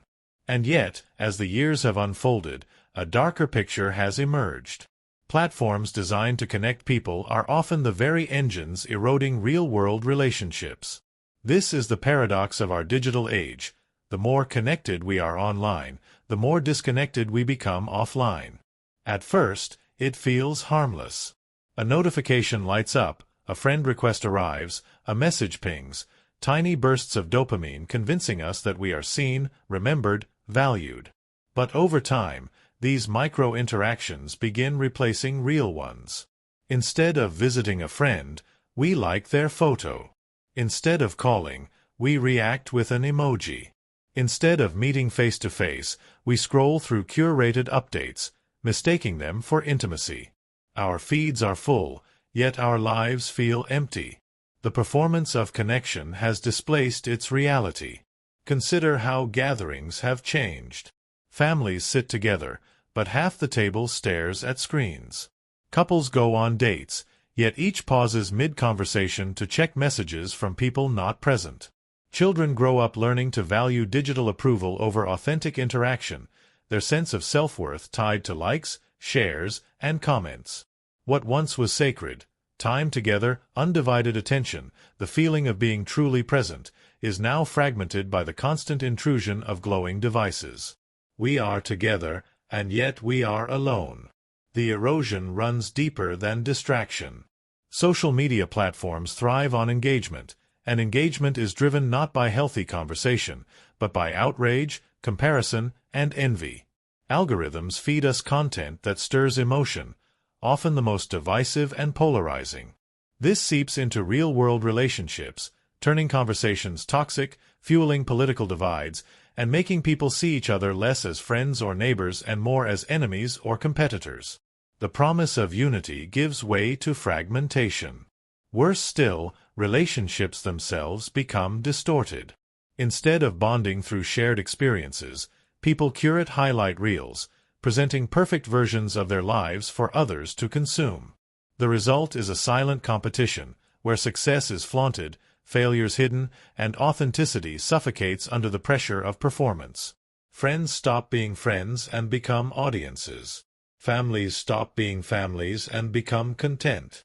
The digital stage transforms human connection into spectacle, and in the process, intimacy collapses. Psychologists now warn of a crisis of loneliness unlike anything in history. Paradoxically, in a time when billions are connected, surveys reveal that people feel more isolated than ever. Young people, supposedly the most digitally connected generation, report skyrocketing levels of anxiety, depression, and disconnection. The very platforms meant to bring them together often leave them feeling unseen, unworthy, and alone. It is not that social media created loneliness from nothing. It amplified it, mechanized it, and monetized it. Loneliness has become profitable. Even when platforms succeed in sparking connections, those bonds are often shallow. Followers are not friends. Likes are not love. A message cannot replicate the warmth of presence, the comfort of a hand on your shoulder, the depth of an unfiltered conversation. Digital networks may expand the number of people we know, but they shrink the depth of how we know them. Relationships become wide but shallow, endless but fragile. And when crises strike, when true companionship is needed, digital connections often prove paper-thin. Yet it would be too simple to say social media is purely destructive. It has given voice to the voiceless, reunited long-lost families, spread awareness of injustices, and allowed friendships to bloom across continents. The problem is not the existence of these tools, but how they are designed and how we have allowed them to replace rather than complement real life. We embraced the illusion of connection without protecting the essence of it. The paradox of social media is that it makes us visible to thousands while invisible to those right beside us. It lets us speak louder while listening less. It gives us constant contact while eroding meaningful contact. It is not that the platforms failed in their mission. They succeeded, but in ways more dangerous than we imagined. They connected us online and disconnected us offline. So the question becomes, do we continue down this path, trading the richness of real-world relationships for the quick fix of digital validation? Or do we reclaim the spaces of true connection, the conversations unrecorded, the moments unposted, the relationships not measured by metrics? The answer will determine whether social media remains a tool we use or a trap that uses us. For in the end, connection without depth is not connection at all. It is the slow breakdown of what makes us human. Regulation innovation barrier. Regulation is supposed to serve as society's shield. It exists to protect people from harm, to keep corporations in check, to ensure that progress doesn't come at the cost of safety, health, or fairness. Without rules, industries can spiral into chaos, exploiting workers, polluting environments, and endangering lives. But here lies the paradox. Rules designed to protect society can also strangle the very innovations that might improve it. This is the regulation innovation barrier, where well-intentioned safeguards slow or even suffocate beneficial change. Consider the story of medicine. In the 20th century, regulatory bodies like the FDA in the United States or the EMA in Europe were established to prevent dangerous drugs from reaching the public. The tragedies that led to their creation, poisons marketed as cures, thalidomide deformities, untested chemicals, proved the need for oversight. But today, innovators in biotechnology often face a gauntlet of approvals that can stretch over a decade, costing billions. A life-saving treatment can sit in bureaucratic limbo while patients die waiting. The balance between protection and progress tips dangerously, raising the question, how much caution is too much? Technology faces similar barriers. Ride-sharing companies like Uber and Lyft were initially banned in many cities because they violated existing taxi regulations written long before smartphones existed. Drones that could revolutionize delivery and disaster relief remain tightly restricted in many regions because aviation laws cannot adapt fast enough. Renewable energy projects are delayed for years by permitting processes meant for a different era. Regulation protects, yes, but it also freezes, locking innovation into a cage of outdated rules.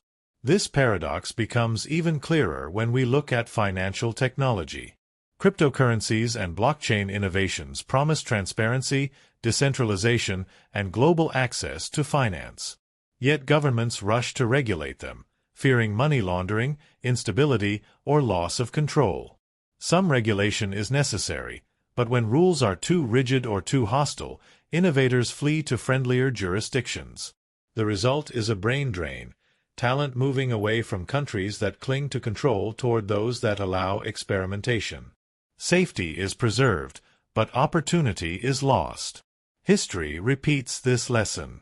When the printing press was invented, authorities in Europe immediately tried to regulate it, fearing the spread of dangerous ideas. In China, movable type was restricted because it could destabilize power. In both cases, innovation eventually broke through, but only after years of suppression. When electricity was first introduced, regulators hesitated to allow it into homes, citing fire risks. When the Internet emerged, governments scrambled to impose controls. Each new wave of progress has met resistance from rules designed to protect, but often those rules delayed adoption long enough to cost societies their competitive edge. The psychology behind this is simple. Regulation is born from fear of harm, fear of chaos, fear of change. Innovation, by contrast, thrives on risk, disruption, and experimentation. The two forces are forever in tension. A society that leans too far into innovation risks recklessness, disaster, and harm. A society that leans too far into regulation risks stagnation, irrelevance, and missed opportunities. The sweet spot is elusive but essential. Modern examples illustrate this knife-edge balance. Artificial intelligence promises breakthroughs in medicine, education, and communication. Yet governments already draft sweeping rules to control it, fearing bias, unemployment, or misuse. If regulation is too strict, innovation will stall, and the benefits, smarter diagnostics, personalized education, safer industries, will never materialize. If regulation is too loose, harms could spiral unchecked. The regulation-innovation barrier is not a theoretical puzzle. It is the defining challenge of the 21st century. But perhaps the greatest danger is hidden. Regulation often favors the powerful over the small. Large corporations have the resources to navigate complex legal systems, hire teams of lawyers, and lobby for favorable exceptions. Startups, on the other hand, drown in compliance costs. The very rules designed to ensure fairness end up entrenching monopolies, because only giants can afford to play. Innovation doesn't just slow, it becomes concentrated, distorted, and less democratic. The paradox is not that regulation is unnecessary. It is that regulation, left unchecked, can smother the good along with the bad. The goal should never be to abandon rules, but to make them adaptive, agile, and responsive. Sandboxes for experimentation, flexible frameworks, and rules that evolve with technology rather than against it could strike the balance. A system that both protects people and empowers innovators is possible, but only if society resists the instinct to freeze progress in fear. Because the truth is this, every great leap forward has carried risk. Fire burned as well as warmed. Electricity shocked as well as lit. The Internet misinforms as well as enlightens. Yet without embracing risk, without pushing boundaries, humanity would still live in darkness. The regulation-innovation barrier warns us of a dangerous path, a world so cautious that it forgets how to grow. In the end, the question is not whether we should regulate, but how. Will our rules be walls that trap us in the past, or bridges that guide us safely into the future? If we cannot answer this wisely, the very protections we cherish may become the chains that hold us back. Crisis, unity, disintegration. When disaster strikes, societies often rediscover a rare and powerful strength. In the face of war, natural calamities, or pandemics, communities come together in ways that feel almost miraculous. Strangers help one another, neighbors become allies, and national divisions blur beneath the urgency of survival.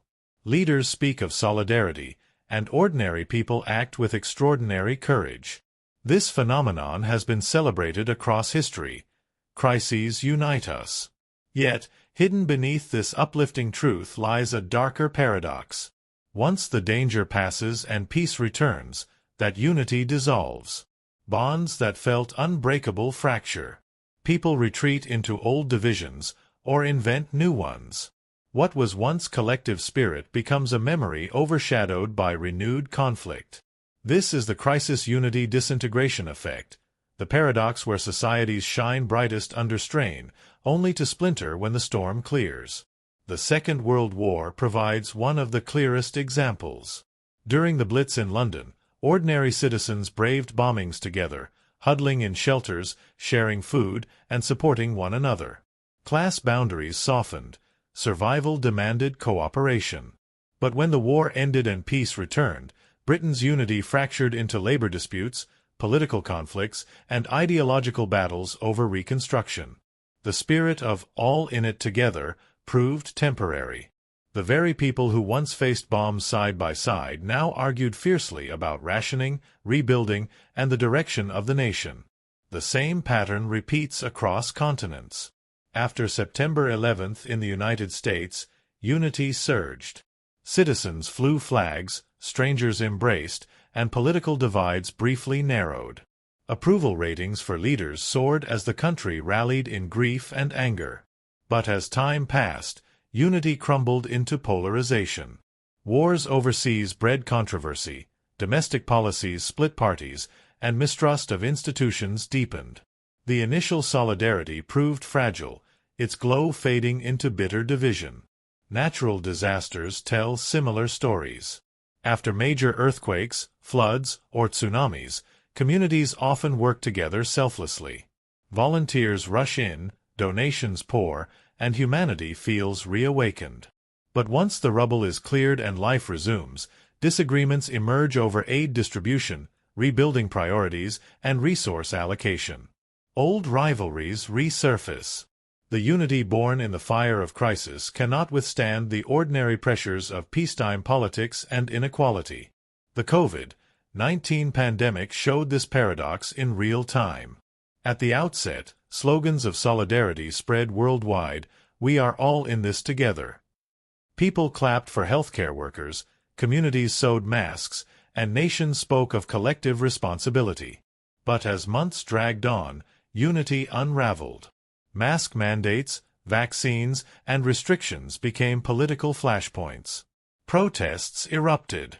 Conspiracy theories flourished. The pandemic revealed not just a moment of unity but its inevitable disintegration once the crisis prolonged. Why does this happen? Part of the answer lies in human psychology. In crisis, survival instincts override personal grievances. The enemy is clear and external: bombs, disease, natural forces. Cooperation feels natural because the stakes are existential.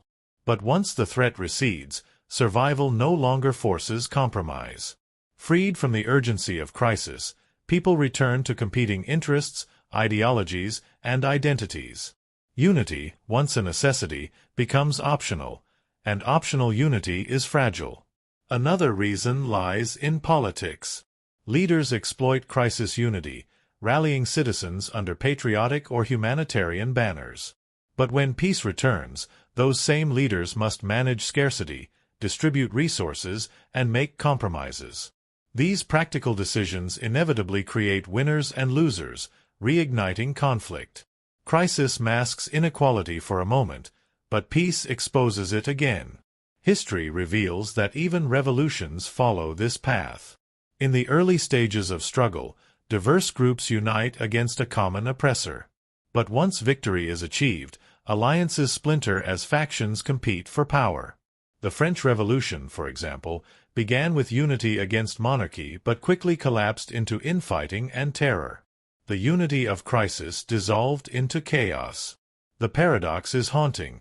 Why do we need disaster to remind us of our shared humanity? Why do societies reserve their greatest solidarity for moments of greatest suffering, only to squander it once survival is secure? If unity is possible under fire, why not in peace? Perhaps the answer is that peace exposes the deeper complexity of human life. Interests diverge, identities clash, inequalities demand reckoning. Crisis suspends these realities for a time, but it cannot erase them. And yet, this cycle has consequences. The disintegration of crisis unity breeds cynicism. People remember how united they once felt, and they mourn its loss. They wonder why society cannot sustain that spirit without catastrophe. Some even romanticize crisis, longing for the clarity of purpose it brings. It is a dangerous longing, because it suggests that only suffering can make us whole. The lesson of the crisis unity disintegration effect is sobering. Societies are capable of extraordinary solidarity, but that solidarity is conditional. It flourishes under duress but falters under peace. The challenge for humanity is whether we can break this cycle, whether we can preserve the bonds of crisis without needing disaster to forge them. Until then, we remain caught in the paradox. Our finest hours often come in our darkest days, while our brightest days often reveal our deepest fractures. Unity, it seems, is not the natural state of peace, but the reluctant child of crisis. And unless we learn to carry it forward, we will continue to wait for the next disaster to remind us of what we are capable of together. History amnesia effect. Imagine a civilization that records everything, every battle, every law, every speech, every detail of daily life. Libraries swell with books, archives overflow with documents, digital servers hum with endless streams of data. It feels like immortality, as if nothing will ever be forgotten again. But here lies the paradox. The more history we record, the less of it we seem to remember. The abundance of records does not strengthen our collective memory, it weakens it. The act of preserving everything can, strangely, make us forget. This is the history amnesia effect. At first, it seems impossible. How could recording more lead to remembering less? But memory is not just storage. It is attention, selection, meaning. When everything is preserved, nothing stands out. The human mind, and society itself, requires narrative to remember. A culture that tries to hold on to every detail often loses the ability to see what matters most. We confuse data with memory, and in doing so, we let the present slip from our grasp. Think of the digital age. Never before have humans documented their lives so obsessively. Photos, texts, videos, posts, archives. And yet, people today often struggle to recall events just a few years ago. Personal memories fade into a haze of digital clutter. Collective history suffers the same fate. Every news story, every headline, every scandal is captured and stored, but because the flood never ends, attention moves on before meaning can take root. What we have is not memory, but distraction dressed as remembrance. This is not entirely new. Ancient cultures remembered their past not by writing everything down, but by telling stories. Oral traditions distilled history into myths, epics, and songs. These stories were selective, but because they were selective, they endured. Generations could recall them, repeat them, and pass them forward. Today, by contrast, we archive every fact, but few of them turn into stories worth holding. The abundance of record erodes the function of memory. Consider the way wars are remembered. The First World War, despite being over a century old, still occupies a powerful space in Western memory, precisely because it was condensed into a few defining narratives: the trenches, the lost generation, the futility of empire. The Iraq War, barely 2 decades past, already feels like it is fading from collective consciousness, not because it lacked documentation, but because it was drowned in it. Thousands of hours of footage, countless articles, endless analysis, and yet no shared story. We recorded everything, and in the flood, we remembered almost nothing. There is also the illusion of safety. When history is stored externally, on bookshelves, in archives, or on servers, people feel less pressure to remember it themselves. Just as individuals forget phone numbers because their smartphones remember them, societies forget their past because the Internet remembers. But storage is not memory. Data may exist, but unless it is woven into cultural consciousness, it may as well not exist at all. The false security of preservation leads to amnesia. This amnesia has consequences. A society that forgets its past repeats its mistakes. When the memory of authoritarianism, genocide, or economic collapse fades, it becomes easier for those forces to rise again. We assume the records will save us, but records cannot argue, cannot warn, cannot act. They can only sit silently, waiting for someone to read them. And if no one reads, history vanishes in plain sight. The irony is sharp. Every new tool for recording history has also accelerated forgetting. The printing press flooded Europe with texts, but most were lost in time, leaving only fragments remembered. Photography promised eternal memory, but billions of forgotten photographs rot in attics and hard drives. The Internet now gives us the illusion that everything is eternal, yet links rot, platforms collapse, and archives disappear overnight. Our collective memory, once carried by people, is now outsourced to fragile machines, vulnerable to neglect, decay, and obsolescence. The history amnesia effect reveals that remembering is not about quantity, it is about meaning. To preserve history, we must choose, retell, reinterpret. We must resist the temptation to record everything and instead ask, what must endure? What lessons must we carry? Without that discipline, history becomes not memory but noise, and noise is quickly forgotten. The danger is not just forgetting facts, it is forgetting ourselves. A society without memory loses identity. It drifts, rootless, unable to learn, unable to grow. And all the archives in the world cannot save it, because memory is not the archive, it is the act of remembering. So the paradox stands: the more we record, the less we remember. The flood of history becomes its erasure. And unless we learn how to transform records into stories, data into wisdom, facts into living memory, we will wake one day surrounded by endless archives, yet unable to recall who we are.